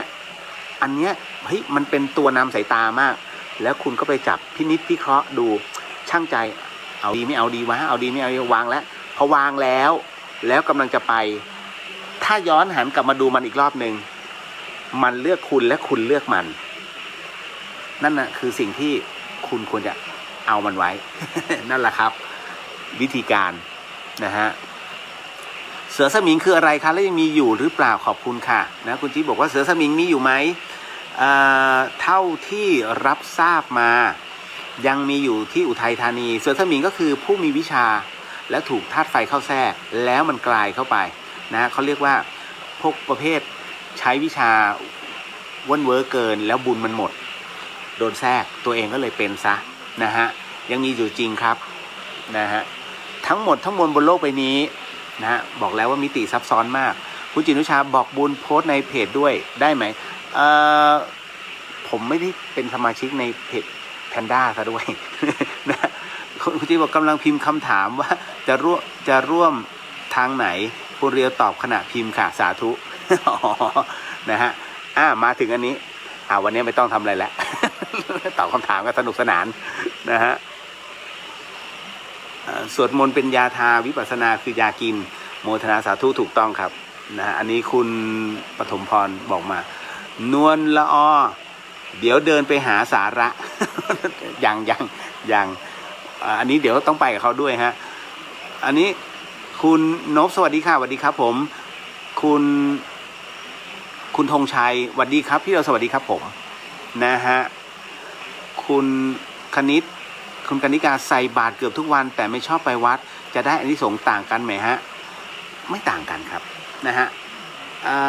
เมื่อทำบุญต้องถามเหตุผลตัวเองก่อนว่าทำไมไม่ชอบไปวัดนะฮะคืออย่างนี้ การใส่บาตรนั้นคือเราทำบุญด้วยถึงพร้อมเรียบร้อยแล้วฮะสำเร็จด้วยใจเรียบร้อยการไปวัดก็ต้องมีเหตุอย่างเช่นไปทำบุญหรือเปล่าหรือว่าไปเพื่ออะไรเพราะฉะนั้นเมื่อมีเหตุในการไปวัดนั้นนะฮะถ้าเราไปด้วยการที่ทำบุญใหญ่วันนี้จะมีครูบาอาจารย์เยอะแยะเลยมาแล้วเราปาเพื่อที่อยากร่วมบุญและอยากทำบุญอันนี้ควรไปนะฮะเพราะว่าค่าตัวของแต่ละรูปนั้นไม่เท่ากัน นะครับลองหาเหตุผลก่อนแต่ว่าใส่บาตรนั้นได้ครับก็คือได้อานิสงส์เป็นที่เรียบร้อยแล้วนะฮะอันนี้คุณวีด้าบอกว่าเวลาทำบุญอธิษฐานถึงพระอาจารย์ภัสกรท่านจะรับรู้ได้ไหมคะรับรู้ได้ฮะถึงฮะมันมีอันหนึ่งอะฮะถ้าลองไปดู YouTube ของคุณวิทยวัฒน์สุนทรวิเนศน่าจะเป็นตอนนั้นเป็นไม่แน่ใจว่าตี10หรือว่า4 ทุ่มสแควร์นะฮะคืออย่างนี้จะมีคุณน้าคนหนึ่งเนี่ยนะครับที่ตายแล้วฟื้นเหมือนกันนะครับตอนนั้นเนี่ยเขาบอกว่าจำได้ไหมไม่รู้ว่าใครได้ดูบ้างตอนที่เขาบอกว่ามีออฟฟิศอยู่ที่ห้างเมโทรเก่านะครับตรงถนนเพชรบุรีแล้วอันเนี้ยแกก็เดินเข้าไปพอเดินเข้าไปเดินขึ้นไปชั้น2ปรากฏว่าคล้องพระสมเด็จจิตรลดาอยู่นะฮะก็เดินขึ้นไปชั้น2ปรากฏว่ามันมีเธอมีความรู้สึกว่ามันมีบางอย่างผิดปกตินะฮะแต่ก็ไม่ได้คิดอะไรจนกระทั่งเหยียบพื้นก้าวต่อไปเนี่ยปรากฏว่าพื้นมันทะลุแล้วล่วงมาล่างของเธอนั้นนะของคุณพี่ท่านนี้ตกลงมานะฮะแล้วจิตหลุดทันทีนะฮะแต่เธอบอกว่ามันมีความรู้สึกบางอย่างก็คือว่าที่จิตหลุดเพราะว่าสลบแต่ร่างกายเธอไม่เป็นอะไรเพราะเธอบอกว่ามันเหมือนมีบางอย่างฮะเหมือนมีใครบางคนมาอุ้มเธอเอาไว้นะฮะแล้วก็วางเธอลงตอนนั้นเองเนี่ยวิญญาณที่เธอหลุดออกจากร่างไปเนี่ยวิญญาณก็จะเข้าออกเหมือนกันเหมือนที่ผมเล่าเลยเข้าออกรับรู้หมดทุกอย่างนะฮะการนำส่งโรงพยาบาลด้วยรถฉุกเฉินรู้หมดทุกอย่างแต่คราวนี้ไปหยุดตรงที่คนเขาเรียกว่าในอีกภพหนึ่งนะในอีกปรโลกหนึ่งซึ่งคนนี้ร่างกายผุดผ่องแต่ตัวใหญ่เธอบอกว่าเธอไม่สามารถจะมองขึ้นไปแล้วเห็นใบหน้าได้เห็นแค่ขาเท้ากับหน้าแข้งใหญ่มากจนเธอกลัวแล้วคราวนี้นะฮะก็มีการถามว่าเป็นอะไรถึงตายมาแล้วมันเหมือนกับว่าอยู่ๆก็จะมีในขณะที่เธอกำลังจะตอบนั้นมีประกายสีเหลืองนั้นมาครอบล้อมตัวไว้นะจนกระทั่งเธอฟื้นขึ้นมาใหม่นะฮะเธอก็เลยถามป้าก็คือสามีเธอบอกป้าได้ทำสังฆทานหรือเปล่าผู้ชายคนนั้นบอกว่าใช่ฉันน่ะทำสังฆทานให้เธอนะฮะเพราะฉะนั้นอันนี้ก็คือผมยกตัวอย่างมาเพื่อให้พิจารณากันตามเหตุปัจจัยนะฮะถึงได้บอกว่าณตรงนี้เมื่อสวดมนต์แล้วสวดมนต์คือพลังคือบุญเช่นกันนะฮะบุญตรงนี้เมื่อแผ่ถึงครูบาอาจารย์นั้นคิดเอาแล้วกันนะฮะว่าท่านจะได้รับหรือเปล่านะฮะอันนี้บอกเลยนะครับคุณสุกลรัตน์บอกว่าสวัสดีค่ะมาจากแพนด้าค่ะรอฟังเรื่องเปรต ถ้าผมแก้ผ้าหมดผมก็เป็นเปรต นะฮะตายแล้วหัวเราะคืนเพลงแล้วคืนนี้ เดี๋ยวนะฮะนึกในใจกำลังย้อนดูอยู่เรื่อยๆคุณชัยพรบอกว่าวลีนี้เคยได้ยินครั้งแรกจากคลิปของหลวงพ่อจรัญทิฏฐธรรมโมครับโมทนาสาธุนะฮะคุณชัยสวัสดีครับคุณเดลสวัสดีครับนะฮะอันนี้คุณปฐมพรบอกว่าอันนี้เคยเห็นที่วัดป่าสารวันค่ะก็คือสวดมนต์เป็นยาทายวิปัสสนาเป็นยากินนะฮะแต่ผมให้เข้าใจง่ายหน่อยแบบบ้านๆนะฮะ ง่ายเลยนะฮะสวดมนต์คือการอาบน้ำนะนั่งสมาธิก็คือการแต่งตัว นะฮะคุณชัยพรบอกผมแพนด้าลูกศิษย์พระอาจารย์ภัสกรโมทนาสาธุครับนะฮะคุณธนสาดีใจเป็นไงมั่งเยอรมัน นะฮะคุณปุ้ยขอบคุณคุณเรียวมากๆค่ะที่บอกบุญนะฮะพี่ต้อมแวะมาชมจ้าสวัสดีครับพี่ต้อมโซดานะฮะคุณเนรัยนะฮะวันดีเที่ยงคืนค่ะโมทนาสาธุครับคุณ ธงชัยบอกว่าพี่เดียวครับการกรวดน้ำกับแผ่เมตตาอุทิศบุญแบบไหนดวงวิญญาณจะได้บุญมากกว่าครับไม่ใช่ไม่มีไม่มีอะไรได้มากกว่าได้เท่ากันนะก็คือการกรวดน้ำก็คืออุทิศส่วนกุศลนะเมตตานะก็คือการอุทิศส่วนกุศลให้ได้เหมือนกันได้แบบไหนได้แบบเสี้ยวหรือว่าได้เต็มถ้าได้เต็มคือการเจาะจงบุคคลแต่ถ้าได้เสี้ยวนะฮะก็คือสัมภเวสีทั่วไปคือนึกชื่อไม่ออกเขาจะมาเอาเศษบุญไปแต่ถ้าจะให้เป็นการเจาะจงแบบไหนผมเคยพูดเอาไว้ใช่ไหมฮะยะถาให้ผีสัพพีให้คนผมบังเอิญปรากฏว่าผมไปเซิร์ชคำนี้ยะถาให้ผีสัพพีให้คนมันมีเพจหนึ่งขึ้นมาเขียนว่ายะถาให้ผีสัพพีให้คนคำนี้เขียนขึ้นมาเมื่อปี2562ผมก็บอกว่าผมนี่แสดงว่ามาฟังรายการฉันแน่ๆเลยเพราะคำนี้ยะถาให้ผีสัพพีให้คนเนี่ยผมใช้มาตั้งแต่หลายปีแล้วคนที่พูดคำนี้ขึ้นมาก็คือผมเรียกท่านพระครูรุณนะฮะพระครูดารุณนะอยู่ที่วัดบางขวางจังหวัดนนทบุรีเป็นวัดพระธรรมยุทธ์ติดกับโรงเรียนเก่าผมรัตนาธิเบศรนั่นนะฮะพระครูรุณเนี่ยสอนผมเนี่ยไปยะถาให้ผีสัพพีให้คนอุ้ยหลวงลุงขอนะคำนี้ ผมก็ใช้มาตลอดยะถาให้ผีสัพพีให้คนแล้วผมก็มาดูบทแปลอ๋อถูกต้องนะฮะก็เวลาอธิษฐานยะถาวาริวหาปุราปริปุเรนตีสาคารังใช่ไหมอันเนี้ยไม่ต้องไปเอ่ยชื่อฮะไม่ต้องไปเอ่ยนามสกุลเพราะคนที่จะอุทิศให้เนี่ยอยู่ในมโนสำนึกของเราแต่ละคนเป็นที่เรียบร้อยภาพของเขาจะผ่านมาตึกนึกถึงคนนี้นึกถึงคนนี้นึกถึงคนนี้นึกถึงคนนี้เพราะฉะนั้นจะได้เร็วกว่าไม่งั้นพอถึงสัพพีเนี่ยได้แค่2 คนจบแล้ว นะฮะโอ้โหถ้ายิ่งผู้ตายเป็นศาสตราจารย์ด็อกเตอร์นายแพทย์นี่นู่นนั่นตายเลย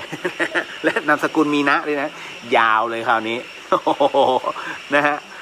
จบแล้วนะฮะเพราะฉะนั้นเนี่ยพระเดชพระคุณพระราชพรหมยานจึงบอกว่าแค่ระลึกบุญนั้นก็ถึงเขาแต่ละคนแล้วเพราะไม่มีใครมารับรู้ว่าญาติเราเป็นใครบ้างมีตัวเราเท่านั้นจิตเราเท่านั้นที่รับรู้ว่าทั้งชีวิตเราผ่านใครมาบ้างแล้วบุคคลคนนั้นคือใครบ้างแค่นั้นเองฮะวิธีการนะฮะมาเรื่องราวของเปรตอยากรู้จัดให้เอาง่ายๆครั้งแรกที่ผมเจอเปรตนั้นก็คือว่าที่อันเนี้ยเป็นค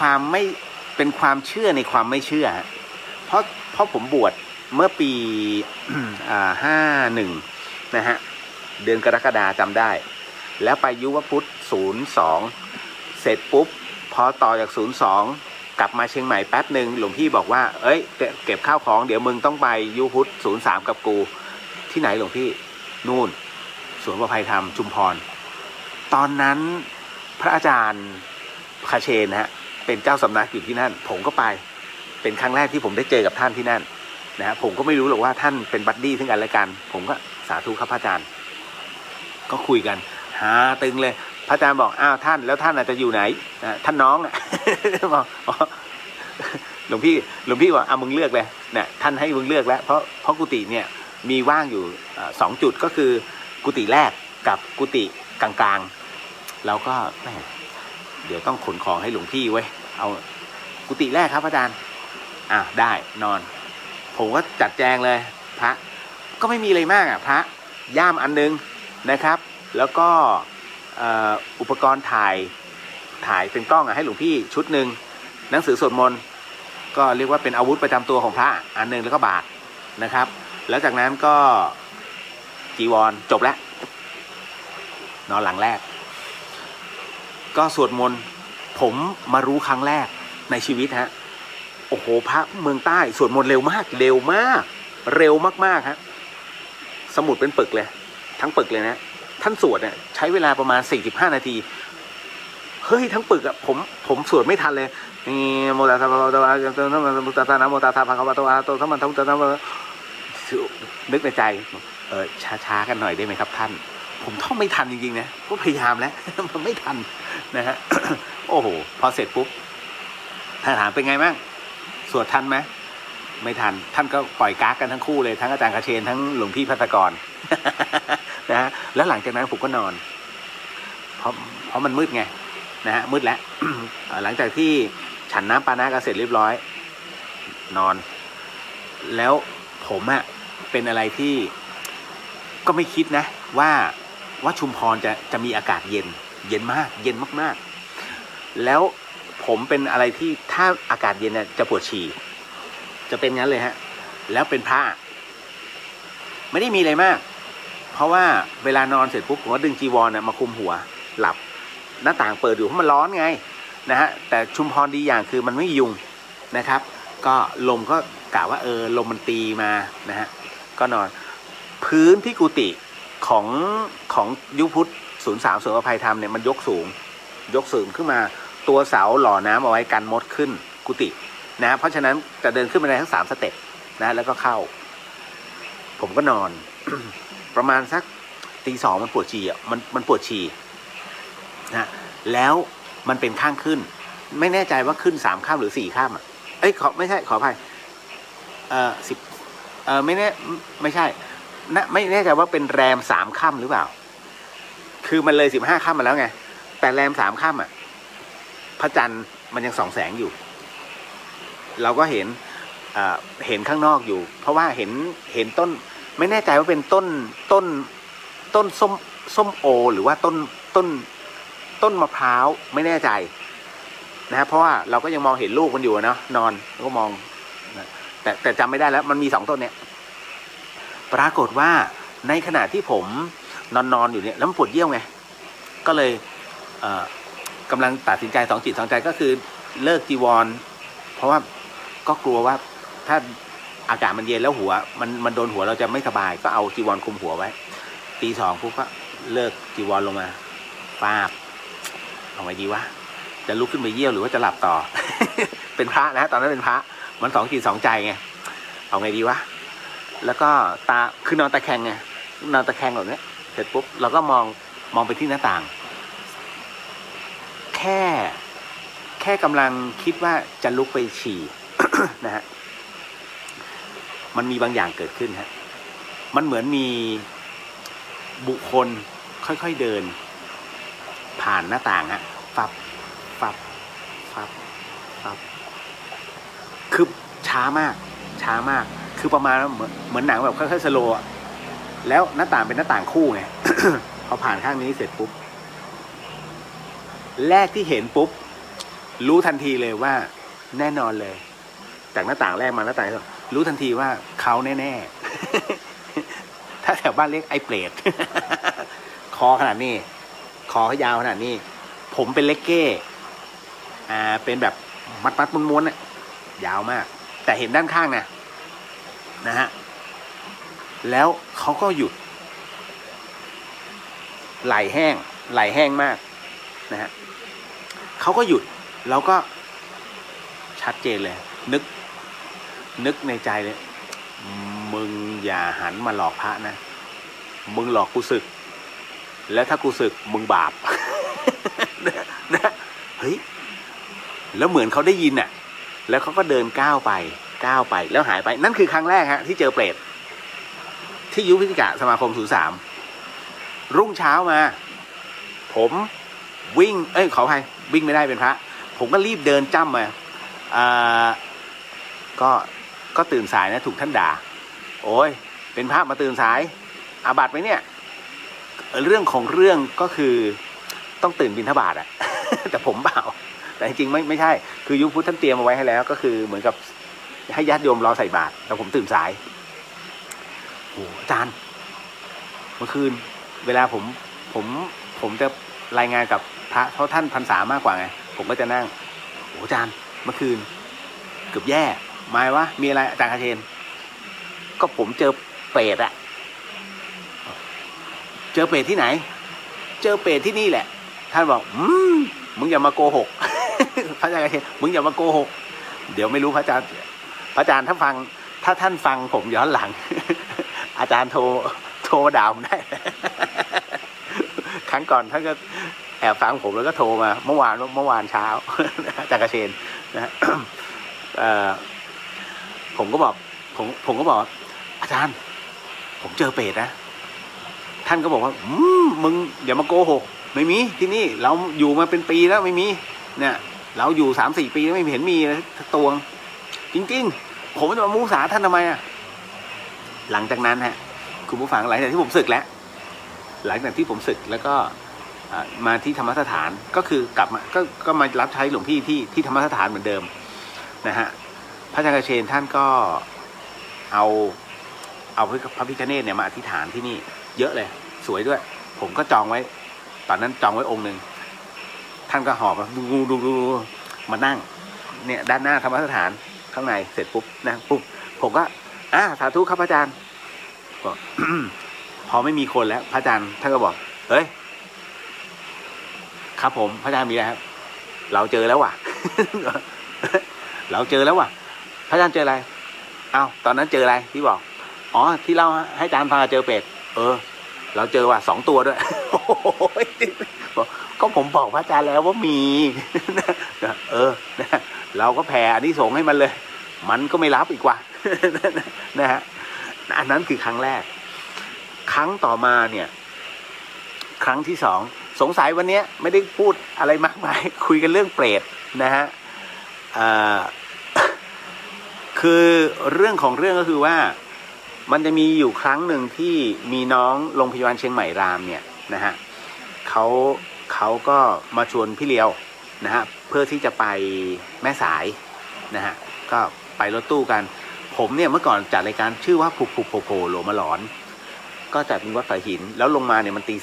3ผมก็มีความรู้สึกว่าถ้าต้องไปเนี่ยมันหลายคน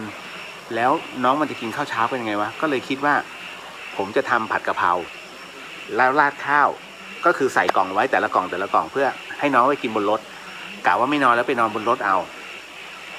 พอลงมาถึงเนี่ยตี 3กว่าปุ๊บก็จัดการทำผัดกะเพราแต่ปรากฏว่าน้องเขาก็แย่งกันทำเอาไม่เป็นไรผมก็เลยออกมานั่งหน้าธรรมสถานเมื่อก่อนนี้ผมจะมีหมาอยู่3 ตัวหนึ่งในนั้นชื่อว่าไอหมีที่จำได้ไหมฮะที่ผมบอกว่าครูบาอาจารย์บอกว่าไอเนี่ยมันไม่ใช่หมาธรรมดามันเกิดมาเพื่อชดใช้กรรมชาตินี้ก็ปรากฏว่าอย่างนี้ฮะ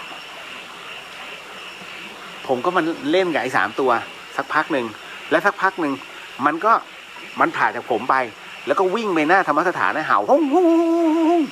คือเห่าแบบไม่มีเหตุผลเนี่ยผมก็มันเห่าอะไรวะก็เลยเดินไปดูคนก็ไม่มีบ้านฝั่งตรงข้ามก็เปิดไฟผมก็เงยหน้าขึ้นไปหน่อยมันแปลกๆคือมันเป็นเงาฮะมันเป็นเงาแปลกๆคือเป็นเงาที่สูงมากแล้วเดินช้าๆคือมันเคลื่อนไหวช้าๆตอนแรกผมก็นึกว่าน่าจะเป็นพวกเครื่องบินแต่เครื่องบินอะไรวะมันบินตี 3กว่า นี่คือแบบเรื่องจริงเลยน้องๆทุกคนรู้หมดมันก็เคลื่อนไปเรื่อยๆค่อยๆเคลื่อนแล้วเคลื่อนแล้วมาหยุดพอหยุดเสร็จปุ๊บไอ้3 ตัวก็เห่าโฮ่เฮ้ยผมก็ดูเฮ้ยนี่มันเปรตนี่หว่าโอ้โหแบบผมพอจะรู้ว่าเป็นเปรตใครแถวเนี้ยแถวบ้านสายหินแต่ว่าไม่พูดแล้วกันเพราะเดี๋ยวมันไปกระทบเขานะฮะ ณตอนนั้นที่เจอแล้วปรากฏว่าเขาหยุดเสร็จปุ๊บไอ้3 ตัวเนี่ยมันก็เห่าแล้วพอเขาจะเคลื่อนเนี่ยมันเหมือนกับคล้ายๆกึ่งเขาจะหันมาดูนิดนึงไอ้3 ตัวคุณเคยเห็นหมาเห่าถอยหลังไหมไอ้3 ตัวเนี่ยเห่าฮ้องแล้วถอยหลังแล้วก็ แล้วค่อยๆถอยค่อยๆเหมือนกับเผชิญหน้ากับศัตรูแล้วมันเหมือนกับเห่าแล้วก็ถอยเหมือนกันจะสู้กันแล้วถอยอย่างนั้นเหมือนกันเลยฮะผมว่าตายโหงเอาไงดีวะเอากูยืนแผ่เมตตานะฮะก็พวกหมามันยังอยู่ไงพอเราก็แผ่เมตตาเสร็จปุ๊บพอลืมตามามันหายไปแล้วเขาหายไปแล้วฮะผมก็ดูปรากฏว่าหมากลับไปนอนแล้วประมาณโอ้โหมึงรักกูมากเลยเนี่ยทิ้งกันอยู่ตรงนี้ ผมก็เดินเข้านะเขาตอนนั้นน่ะนั่นคือครั้งที่2ครั้งที่3รถเสียมอเตอร์ไซค์เสียทางลงวัดสายหินเนี่ยแล้วมันมืดโอ้โหอันนี้จะนะฮะกำลังดูเครื่องว่าเป็นอะไรอยู่นะฮะคือผมเป็นคนที่ขี่มอเตอร์ไซค์ไม่ค่อยจะเป็นให้เห็นเลยฮะนะตอนนั้นน่ะผมก็มาเล่าให้น้องฟังเฮ้ยเจออีกแล้วว่ะเริ่มหนักขึ้นจนล่าสุดผมไม่ได้เจอด้วยตัวเองตอนนั้นเป็นน้องเนนอยู่ท่านคำจันทร์เป็นเนนอยู่น้องเนนคำจันทร์บอกว่าโยมเลี้ยวโยมพี่ผมเจอเปรตหน้าธรรมสถานเราเลยอ้าวไม่ได้แล้วธ ถ้าลองมานะธรรมสถานแสดงว่ามาขอแล้วผมก็เลยตอนนั้นมีเงินในกระเป๋าอยู่ พันนิดผมเลยก็เลยบอกแม่บ้านพอดีเดี๋ยวพรุ่งนี้ตั้งโต๊ะเลี้ยงเป็ดเฮ้ย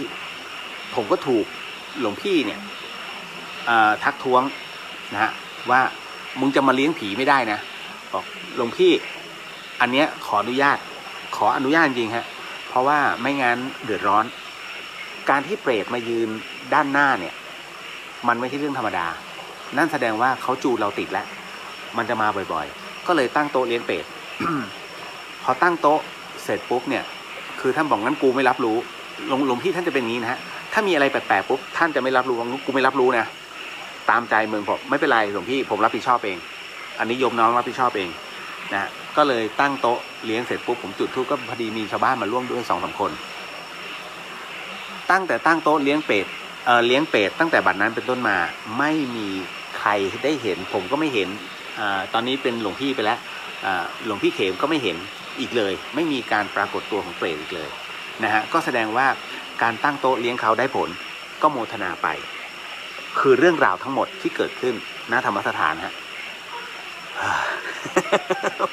หมดทุกกระบวนความจริงๆนะขออนุญาตทักทายใหม่เมื่อกี้มีแวบๆอะไรนะเดี๋ยวนะฮะเดี๋ยวนะครับแป๊บหนึ่งเกิดอะไรขึ้นนี่นะฮะเมื่อกี้เดี๋ยวนะแป๊บหนึ่งนะปิงบอกว่าไปดอยเห็นเก็บหินประจำมันเป็นเช่นนี้นี่เองนักเก็บหินตัวยงอย่าใช้อวตารมากสิจอนปวดหัว นะคือมันจะมีไม่กี่คนฮะที่จะรู้ว่าเวลาผมไปดอยผมจะเก็บหินมาเป็นที่ระลึกนะฮะแต่หินที่ผมเก็บเนี่ยไม่ใช่อยู่ๆให้อยากจะเก็บก็เก็บมานะไม่ใช่ฮะมันจะมีเหตุในเรื่องของการที่เราไปเก็บนะฮะเพราะว่าหินที่ผมเก็บมามีพลังทุกอันแต่บังเอิญน้องเขาไม่รู้ในเรื่องของสาเหตุที่ผมเก็บหินนั้นมามันมีพลังบางอย่างซึ่งเราก็ตอบไม่ได้แต่ว่าเราพยายามเอามาเช็คนะฮะก็ยังอยู่ในห้องน้ำแหละ ผมพยายามจะเดี๋ยวถ้ามีปัจจัยก็จะพยายามจะซื้อเครื่องปั่นเอามาปั่น ปั่นให้มันเงาแล้วมันจะขึ้นเงาแล้วจะรู้พลังที่แท้จริงยิ่งดื่มยิ่งจำสวัสดีครับพี่เลียวรับฟังจากฝางเจ้าโมทนาสาธุฮะจากฝางเลยเหรอเบนบอกตอนนี้เคยดูค่ะนะฮะคุณจิ๊บบอกว่าคุณเรียวคะถ้าคนที่คิดสงสัยและคิดไม่ดีแวบมาเกี่ยวกับพระสงฆ์หรือแม่ชีแต่ไม่พูดและไม่คิดตอบแบบนี้จะติดกรรมชั่วไปกับตัวหรือเปล่าคะไม่เข้าใจว่าทำไมเราจึงมีความคิดดีไม่ดีเกิดขึ้นตลอดวางใจอย่างไรคะขอบคุณค่ะจำได้ไหมฮะที่หลวงพี่บอกนะฮะมันจะมีอันนึงก็คือว่าคิดแต่ไม่ทำนะครับจำคำนี้นะคิดแต่ไม่ทำนะฮะพ่ออุ้ยแม่อุ้ยที่ฟังFM 104.5นี่คือเดอะเฮียนนะฮะที่ผมบอกว่าในเรื่องที่คุณจิ๊บถามขอบพระคุณมากกับคำถามนี้จิตคนเรานั้นแยกเป็น2 ฝ่ายด้วยกันฝ่ายหนึ่งคิดมักจะคิดดีฝ่ายหนึ่งมักจะคิดไม่ดีฝ่ายไหนที่คนเรายึดติดมากที่สุดนั่นคือฝ่ายที่คิดลบผมถึงได้บอกไงด่า1 คำจำเป็นปีชมแป๊บเดียวเดี๋ยวมันก็ลืมถูกไหมฮะดังนั้นเมื่อไหร่ก็ตามที่เรานั่งมีความรู้สึกว่าพระสงฆ์ท่านนี้ดูไม่งามเลยเฮ้ยทำไมไม่สำรวมเลยจิตอกุศลมันฟ้องขึ้นมาทันทีเพราะฉะนั้นตัวดำของเราเนี่ยมันอยู่ขึ้นมาแล้วนะฮะส่วนตัวขาวมันจะมาบอกเลยเฮ้ยโมทนาสาธุกับท่านนั่นคือเป็นเรื่องของอากัปกิริยาของท่านนั่นเองนะฮะเพราะฉะนั้นแน่นอนที่สุดอะไรมีพลังมากจิตที่คิดลบมีพลังมากกว่าจิตที่คิดบวกเพราะฉะนั้นไอ้ตัวเนี้ยเขาเรียกตัวมารมันจะก่อหูอยู่เรื่อยๆสิ่งหนึ่งซึ่งพระอาจารย์ภัสกรนะมักจะแนะนำเสมอให้อธิษฐานเอาไว้กับตัวนะฮะว่าด้วยอานิสงส์นะตรงนี้อะไรก็ตามที่เป็นการคิดไม่ดีกับจิตของข้าพเจ้าสิ่งนั้นข้าพเจ้าไม่ขอยุ่งเกี่ยวแต่ถ้าอะไรก็ตามที่เป็นฝ่ายดีเป็นจิตที่คิดดีสิ่งนั้นอันเป็นกุศลนั้นขอให้กุศลนั้นส่งผลแก่ข้าพเจ้าท่านอธิษฐานป้องกันเสมอนะฮะ นี่คือสิ่งที่หลวงพี่ภาสกรนั้นได้บอกเอาไว้เพราะฉะนั้นให้อธิษฐานล็อกเอาไว้เสมอเมื่อไหร่ก็ตามที่จิตของเราตัวคิดไม่ดีเกิดขึ้นปุ๊บมันจะถูกล็อกด้วยตัวนี้ทันทีกูไม่รับรู้เว้ยจำได้ไหมฮะท่านจะพูดเสมอนั่นแหละครับคีย์มันมีนิดเดียวนะฮะสั้นๆแต่ชัดเจน เก็ตนะครับคุณจิ๊บนะฮะพี่ชายบอกว่าสอบถามการทำบุญเรื่องโรงเรียนป่ะครับพี่เดี๋ยวพรุ่งนี้ผมโพสต์นะฮะโอ้ยโมทนาสาธุพี่ชายถ้าช่วยเด็กๆได้นะครับเพราะว่าเขาก็รอคอยหลายๆฝ่ายพอพูดถึงโรงเรียนมักจะไม่ค่อยมีคนทำบุญมากนะแต่หารู้ไหมการทำบุญในเรื่องราวของโรงเรียนเรื่องแหล่งความรู้เรื่องพระไตรปิฎกไม่ทิ้งกันเลยทำบุญด้วยตู้พระไตรปิฎกด้วยตำราพระไตรปิฎกทั้งหมดทั้งมวลนะฮะทั้ง3ปิฎกทั้งหลายเนี่ยนะฮะบางคนชอบถวายนี่ถวายเฉพาะหารู้ไหมแต่ละบางวัดเนี่ยตู้พระไตรปิฎกเกลื่อนเลยเยอะไม่รู้จะระบายไปยังไงนะฮะแล้วถามว่าอ่านไหมไม่อ่านน้อยรูปที่จะอ่านพระไตรปิฎกแต่คนอยากถวายโอ้เพราะได้อานิสงส์ความรู้ยังมีอีกหลายอย่างที่สามารถทำให้นะฮะในอนาคตการนั้นคุณได้รับความรู้เรื่องราวของโรงเรียนก็เช่นกันเพียงแต่ไม่มีใครบอกไม่มีใครพูดเพราะมันอยู่นอกเหนือจากการทำบุญในศาสนาจริงไม่ใช่ฮะมันทั้งหมดเกี่ยวเนื่องเกี่ยวข้องซึ่งกันและกันแต่ว่าด้วยอานิสงส์ไม่มีใครอธิบายนะฮะแค่นั้นเลยทีเคบอกว่าอยากทราบสาเหตุทำไมพระต้องนั่งฉี่ครับไม่สุภาพครับนะฮะเหตุเพราะว่าไม่สุภาพคุณจะรู้สึกยังไงถ้าพระเดินไปริมทุ่งแล้วถลกจีวรขึ้นมายืนจังก้าเลยแล้วก็มีน้ำจี๊ดออกมาดูทุเรศเพราะพระองค์จึงให้ทุกอย่างเป็นเรียกเป็นความสุภาพก็คือนั่งนะฮะแล้วก็ปัสสาวะเพราะฉะนั้นนี่คือสิ่งที่พระพุทธเจ้าห้ามนะฮะด้วยอากัปกิริยาพระจะเดินคุยอย่างที่ท่านมหาไพวันทำอาบัตินะห้ามแต่เดินคุยพระไม่ให้ดาราให้นั่งนิ่งๆแล้วใครอยากสัมภาษณ์พูดท่านก็จะบอกอรรถกถาไปนะว่ากันไปนะฮะพระนะครับห้ามโทรศัพท์โดยส่วนตัวกับสีกาแต่เดี๋ยวนี้กระจายเลยฮะโทรได้แต่ต้องเปิดสปีกเกอร์ซึ่งมีบุคคลที่3รับฟังด้วยอย่างนี้ไม่ผิดเขาถือว่าเป็นการแสดงความบริสุทธิ์ใจเยอะฮะเป็นพระวินัยเรื่องข้อวินัยเบนว่าพี่คะถึงกับแช่งเลยทีเดียวอะไรหรือ ถึงกับแช่งเลยทีเดียวอันนี้งงนะครับเดี๋ยวว่าแล้วความรู้สึกตอนเจอเป็นตอนที่บวชก็กลัวบอกถ้าหลอกกูสึก เขาเลยไม่หลอกนะแล้วความรู้สึกตอนเจอเป็นไงก็ตกใจมันตื่นเต้นไงถึงได้บอกว่าโอ้รีบเดินไปหาพระอาจารย์กระเชนไปฟ้องก่อนเลยพระอาจารย์มีเปรต นั่นแหละ ท่านไม่เคยเชื่อไง เคยไปกฐิน03ค่ะค้าง1 คืนดีที่ไม่รู้จักแล้วก็ฟังเรื่องนี้จากครูเรียวก่อนเพราะมีช่วงที่ออกมาสวดมนต์คนเดียวไม่งั้นครั้งนั้นคงกลัวจนไม่เป็นอันทำอะไร คืออย่างนี้บางครั้งมันก็ไม่ใช่ทุกคนนะฮะที่ได้สัมผัสนะตรงนี้ได้เขาจะมาเมื่อมีเหตุที่จะมานะฮะก็เลยบอกว่าไม่งั้นก็จะเห็นกันอยู่เรื่อยๆนะแล้วคนก็จะไม่เชื่อหรอกว่าเฮ้ยเปรตมันมีจริงนี่นู่นนั่นนะครับผมบอกเลยว่าเรื่องราวอาจินไตยแบบนี้ไปคุยไปไม่มีใครเชื่อครับมันต้องโดนด้วยตัวเองอย่างผมเนี่ยผมไม่เคยเชื่อเรื่องผีมีจริงนะฮะเต็มที่ผมก็ออกกองให้ป๋องนะฮะรายงานในที่ช็อคก็คือเป็นสัญจรไปนะฮะแต่พอเราตายแล้วเราได้เห็นรุ่นพี่มายืนรอเลยแม่งเตรียมรับน้องกูเลยนี่หว่า นะฮะประมาณนั้นน่ะมันเลยเชื่อสุดจิตสุดใจฮะพอเราเจอด้วยกับตัวเนี่ยความเป็นอีโก้ผมหายเลยทันทีนี่คือสิ่งที่ผมเจอนะฮะอันนี้มันต้องใช้ของจริงในการสอนคนบางคนต้องเป็นอย่างนั้นคนบางคนถูกของจริงสอนก็สายไปแล้วนะฮะอย่างเช่นการทำบุญทำทานเป็นต้นทั้งชีวิตกูไม่เคยทำบุญเลยแต่ต้องตายโหงอย่างเงี้ยเพราะเป็นบุพกรรมนะฮะที่เคยทำเอาไว้นั่นเองเขาจึงไม่มีโอกาสคุณจินุชา แต่มีอีกกระแสที่ได้ยินว่าห้ามเก็บของตามที่ต่างๆกลับมาเพราะมีเจ้าของจริงไหมคะบางอย่างครับผมเป็นคนที่เก็บเหรียญบาทตามถนนแม้เหรียญนั้นที่เขาจะซื้อทางของศพก็ตามผมเก็บฮะทำไมจึงต้องเก็บเพราะเหรียญบาทนั้นมีพระเจ้าอยู่หัวอยู่ผมเก็บมาเพราะว่าอันนั้นน่ะเป็นสาเหตุเดียวนะฮะแล้วพอเก็บมาถามว่าใช้ไหม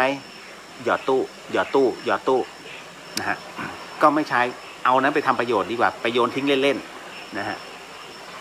จริงๆการซื้อแยกซื้อที่ให้กับสัพพวิญญาณน่ะถามว่าจำเป็นมากน้อยแค่ไหนต้องดูตามแยกไม่งั้นคุณจะเสียเงินเป็นล้านโอ้โหกูมาเข้าซอยไหนวันนี้ซอยแยกเยอะๆมันโยนมันทุกแยกนะฮะ จริงๆแล้วเขาใช้กระดาษเงินกระดาษทองนะฮะห่อเล็กๆนะฮะหรือไม่ก็เหรียญตังรูนะฮะสมัยก่อนหวานบอกว่าอีกครั้งได้ไหมไม่ทันครับอะไรฮะอีกครั้งคุณจินุชาขอคุณเดียวโพสต์คำอธิษฐานลบความคิดลบในลบความคิดใน Facebook อีกครั้งได้ไหมคะเป็นวิทยาทานช่วยคนเลิกคิดลบนะคะได้ครับถ้าเรื่องนี้มันเป็นกุศลนะฮะเพราะว่าอย่างที่ผมอธิบายให้ฟังอะฮะอันนี้เข้าใจนะฮะว่ามันมีทั้งคิดดีและไม่ดีคนเรามักจะคำที่คิดไม่ดีมันมักจะมาก่อนเสมอตัวมารมากระซิบก่อนเสมอนั่นนะฮะเขาถึงได้บอกว่าไอ้นี่มองโลกในแง่ร้ายเพราะตัวมารมันมาครอบในแง่ดีแทบจะแทรกไม่ได้เลยเพราะเขาเรียกมารมาครอบจนเกิดความระแวงบนโลกใบนี้นะฮะคุณจิตรชาบอกว่าถ้าไม่ชอบใส่บาตรเพราะไม่แน่ใจในนาบูลหรือว่าติดเงื่อนไขของเวลาใช้ถวายสังฆทานแทนได้ไหมคะได้ครับไม่มีปัญหานะฮะทีเคขอบคุณครับโมทนาสาธุนะครับต่อมาคุณมุนาจริงค่ะพระไม่ค่อยอ่านพระไตรปิฎกกันค่ะเก็บจนอยากย่ายขึ้นพระยืนฉี่ต้องอาบัติทุกกฎค่ะโอ้ยนะฮะคุณพระข้าพรสวัสดีครับนะต่อมาเดี๋ยวนะฮะอันนี้หมดแล้วคุณเนรัยจริงค่ะนึกภาพไวกว่ามาพูดชื่อในเรื่องของกรวดน้ำเนาะครับผมเอาละมาโอ้ยตอบคำถามเหนื่อยนะจะหมดเวลาแล้วโอ้ยจริงๆวันนี้ขอนิดนึงนะฮะไหนๆก็พูดเรื่องพวกจิตวิญญาณผมค้างน้องไว้เยอะเหลือเกินน้องมดฮะผีเข้าคนได้ยังไงผมบอกเลยว่าบังเอิญว่าผีเข้าคนเนี่ยหนึ่งมันเป็นเจ้ากรรมในเวรซึ่งกันและกันมาก่อนอันที่สองก็คือน้องคนนั้นพร่องศีลเพราะน้องบอกว่าน้องเขาเนี่ยผีเข้านะฮะคือพร่องด้วยศีลแล้วบังเอิญเป็นเหตุไปต้องไปลบหลู่เขานะฮะลบหลู่แบบไหนไม่รู้ไปยืนฉี่ตรงนั้นหรือเปล่าหรือว่าไปเดินเตะกลวยหรือเปล่ากลวยที่นี้หมายถึงว่าจะเห็นข้างทางใช่ไหมฮะริมทางที่เขาบูชาและอธิษฐานสัมภเวสีเอาไว้เรื่องนี้ตอนแรกผมไม่ค่อยจะเชื่อบังเอิญว่าผมก็เป็นเรียกว่าอาจารย์ที่สอนสามเณรเป็นวิทยาทานนะฮะไม่ได้คิดเงินนะฮะในส่วนของวิชาการทำสื่อครั้งหนึ่งที่ไปสอนที่ศูนย์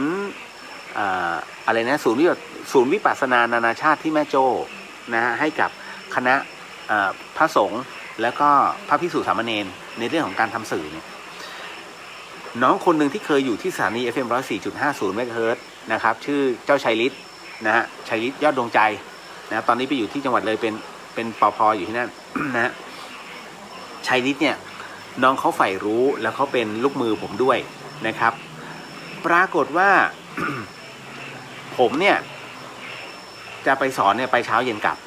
ก็คือจากแม่โจ้กลับมาที่ธรรมสถานแล้วรุ่งเช้าค่อยไปแต่เช้าเพราะต้องขนเครื่องมือไปสอนพระเนร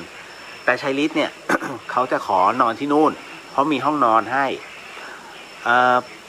ปรากฏว่าวันแรกที่ไปถึงนะฮะชัยฤทธิ์ก็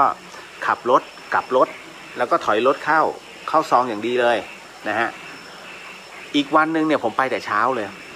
ผมก็เฮ้นี่มัน10 โมงกว่าแล้วทำไมชัยฤทธิ์มันไปไหนวะไม่ออกมาผมก็เลยเข้าไปในห้องซึ่งจริงๆผมต้องนอนกับชัยฤทธิ์ในห้องนั้น ปรากฏว่าชัยฤทธิ์มันแบบเหมือนจับไข้เล็กๆตาโหลมากฮะตาโหลมากชัยฤทธิ์เกิดอะไรขึ้นพี่คนใต้ไงพี่เวียวครับ พี่เวียวครับผมนอนไม่หลับเลยครับพี่เวียวครับทำไมมีอะไรชัยฤทธิ์เกิดอะไรขึ้นโอ้ยไม่รู้ผมไปทำอะไรครับพี่ครับผีมันมาหลอกผมตลอดเลยเอ้าทำไมไปทำอะไรมาถึงมาหลอกผมก็ไม่รู้เนี่ยมันมาอำนะผมโอ้หายใจไม่ออกเลยเนี่ยผมถึงจะหลับตอนที่ตอน6 โมงเช้านี่เองเนี่ยเอาเหรองั้นเดี๋ยวเสร็จปุ๊บก็ถ้าตื่นเมื่อไหร่ก็บอกนะโอ้ตื่นแล้วครับพี่ พี่มาผมตื่นแล้วครับแล้วยังไงต่อผมคาใจครับพี่เรียวแล้วชัยฤทธิ์จะให้พี่ทำไงก็อยากให้พี่เรียวไปเป็นเพื่อนผมครับไปไหนชัยฤทธิ์อยากไปไหนผมอยากไปพิสูจน์ว่าไอ้ที่มันมาอ้ำผมเนี่ยผมไปทำอะไรให้มัน ผมไปทำอะไรให้มันเนี่ยมันมาเนี่ยอย่างแรงไปชัยฤทธิ์ไปมันก็ล้างหน้าเสร็จปุ๊บชัยฤทธิ์ก็เดินเอาไว้ไปกับผมเลยเดินค่อยไล่ตามเส้นทางฮะรถมาตรงนี้ผมก็เลยถามชัยฤทธิ์เอาอย่างนี้นะเราเดินทางกันยังไงเอาตั้งแต่ตรงนั้นที่เดินทางก็เมื่อวานนี้เรามารถตู้เนาะนะแล้วก็ผมขับรถตู้มาแล้วก็ถอยมาเราจอดตรงนี้เนาะคงจะไม่มีอะไรมั้งถ้าดังนั้นมันต้องมาตั้งแต่ต้นเขตแล้วกันเราไปทำตัวต้นเขตกันเลยแล้วกันพี่ได้ไปชัยฤทธิ์ไปเดินไปประมาณสัก400 เมตรเดินไปต้นทางแล้วเป็นไงเรามาเดินสำรวจนะพี่เวลดูว่ามันมีสารร้างไหมได้เดี๋ยวพี่ดูให้นะชัยฤทธิ์นะแล้วชัยฤทธิ์เดี๋ยวผมจะดูตรงพื้นดินนะว่าผมไปเหยียบอะไรหรือเปล่านะฮะแล้วผมยืนเยี่ยวตรงนั้นด้วยเดี๋ยวผมไปดูก่อนตรงที่ผมเยี่ยว ได้ไปชัยฤทธิ์ไปก็เดินสำรวจเฮ้ยชัยฤทธิ์มันก็ถึงประตูแล้วนะไม่เห็นมีสารเลยเนี่ยตรงนี้แหละที่ผมกลัวคืนนี้ผมนอนผมท่าจะแย่นะพี่ มันมาอีกอย่างแรงนี่ผมตายแน่เลยงั้นไปพอเดินไปอีกหน่อยฮะปรากฏว่าชัยฤทธิ์เห็นอุ้ยพี่เจอแล้วอะไรปรากฏว่าเขาเรียกสตวงฮะมันเป็นกระทงที่วางเอาไว้ริมถนนชัยฤทธิ์ขับรถไปทับสตวงตรงนั้นเละเลยแต่มันเป็นสตวงเก่านะฮะแล้วก็จากนั้นถอยโอ้ยเนี่ยนี่แน่ๆเลยพี่เรียวเนี่ยไม่รู้ใช่หรือเปล่าพี่ลองดูหน่อยผมก็ดูเสร็จปุ๊บโอ้โหชัยฤทธิ์มึงแรงว่ะ ก็ตอนก็คือเราสัมผัสได้ไงเราก็เฮ้ยแรงว่ะมึงขอเข้ามาเลยไปเดี๋ยวเอาจุดธูปไป16 ดอกขอเทวดาตรงนั้นน่ะไม่งั้นนอนไม่ได้อีกอะโอ้ยตายแล้วถ้าให้ผมนอนผมก็ไม่นอนหรอกมาอีกทีผมตายแน่ แค่นี้ผมก็จะแย่แล้วพี่ก็เลยจุดธูป16 ดอกฮะแล้ววันนั้นชัยฤทธิ์ก็ไม่นอนกลับมาพร้อมกันนั่นนะฮะมันก็มีเรื่องราวเหล่านี้เกิดขึ้นนะฮะเพราะฉะนั้นในเรื่องราวของแบบนี้น้องฮะต้องดูว่าน้องเขาไปขับรถไปทับนี่นู่นนั่นหรือเปล่านะฮะวิธีการป้องกันศีลน่ะมาให้แน่นก่อนเลยสมาทานศีลทุกวันสมาทานศีลก่อนนอนน่ะแม่นสุดฮะแล้วแน่นสุดเพราะว่าเวลาหลับคุณจะไม่มีโอกาสได้ทำชั่วเลยพุทโธธัมโมสังโฆศีลข้อ 1ไม่ฆ่าสัตว์ศีลข้อ 2ไม่ลักทรัพย์ศีลข้อ 3ไม่ประพฤติผิดในกามศีลข้อ 4ไม่พูดเท็จศีลข้อ 5ไม่ดื่มสุราและของมึนเมาบัดนี้ข้าพเจ้าตั้งใจรักษาศีลและบัดนี้ข้าพเจ้าคือผู้มีศีลด้วยอำนาจแห่งศีลนี้ขอให้ข้าพเจ้านั้นนะได้อยู่ยังมีความสุขเทวดาคุ้มครองอย่าให้ผีมาเข้าอีกเพียงจบศีลเป็นตัวครอบนะฮะศีลนะฮะเป็นศีลที่บริสุทธิ์ศีลคือตัวครอบของเราศีลคือผู้ที่นำเราไปสู่พระนิพพานดังนั้นทั้งหมดทั้งมวลเนี่ยท่านจึงบอกว่าศีลอย่าพร่องเป็นใช้ได้โอเคนะมดพี่ตอบให้เคลียร์แล้วจบ นะฮะมีเวลาไม่มากนะฮะคุณพระข้าพรโมทนาสาธุฮะมาถึงต่อมามีอีกไหมไม่มีแล้วนะฮะคุณจินุชาบอกว่า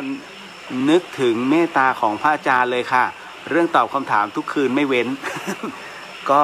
ผมได้ในระดับหนึ่งอะฮะก็เป็นตัวแทนให้กับพระอาจารย์ภัสกรได้ในระดับหนึ่งแต่คงธรรมะผมคงไม่ถึงท่านนะฮะ ยังห่างชั้นท่านอีกเยอะนะครับแต่ว่าก็พยายามจะตอบให้ได้มากที่สุดเก็บเกี่ยวในสิ่งที่ท่านได้มีคนได้ถามตอบท่านอยู่เรื่อยๆและผมก็จะตอบอย่างเนี้ยในเรื่องของภพภูมิในเรื่องของจิตวิญญาณนะครับในเรื่องของบุญเพราะฉะนั้นเนี่ย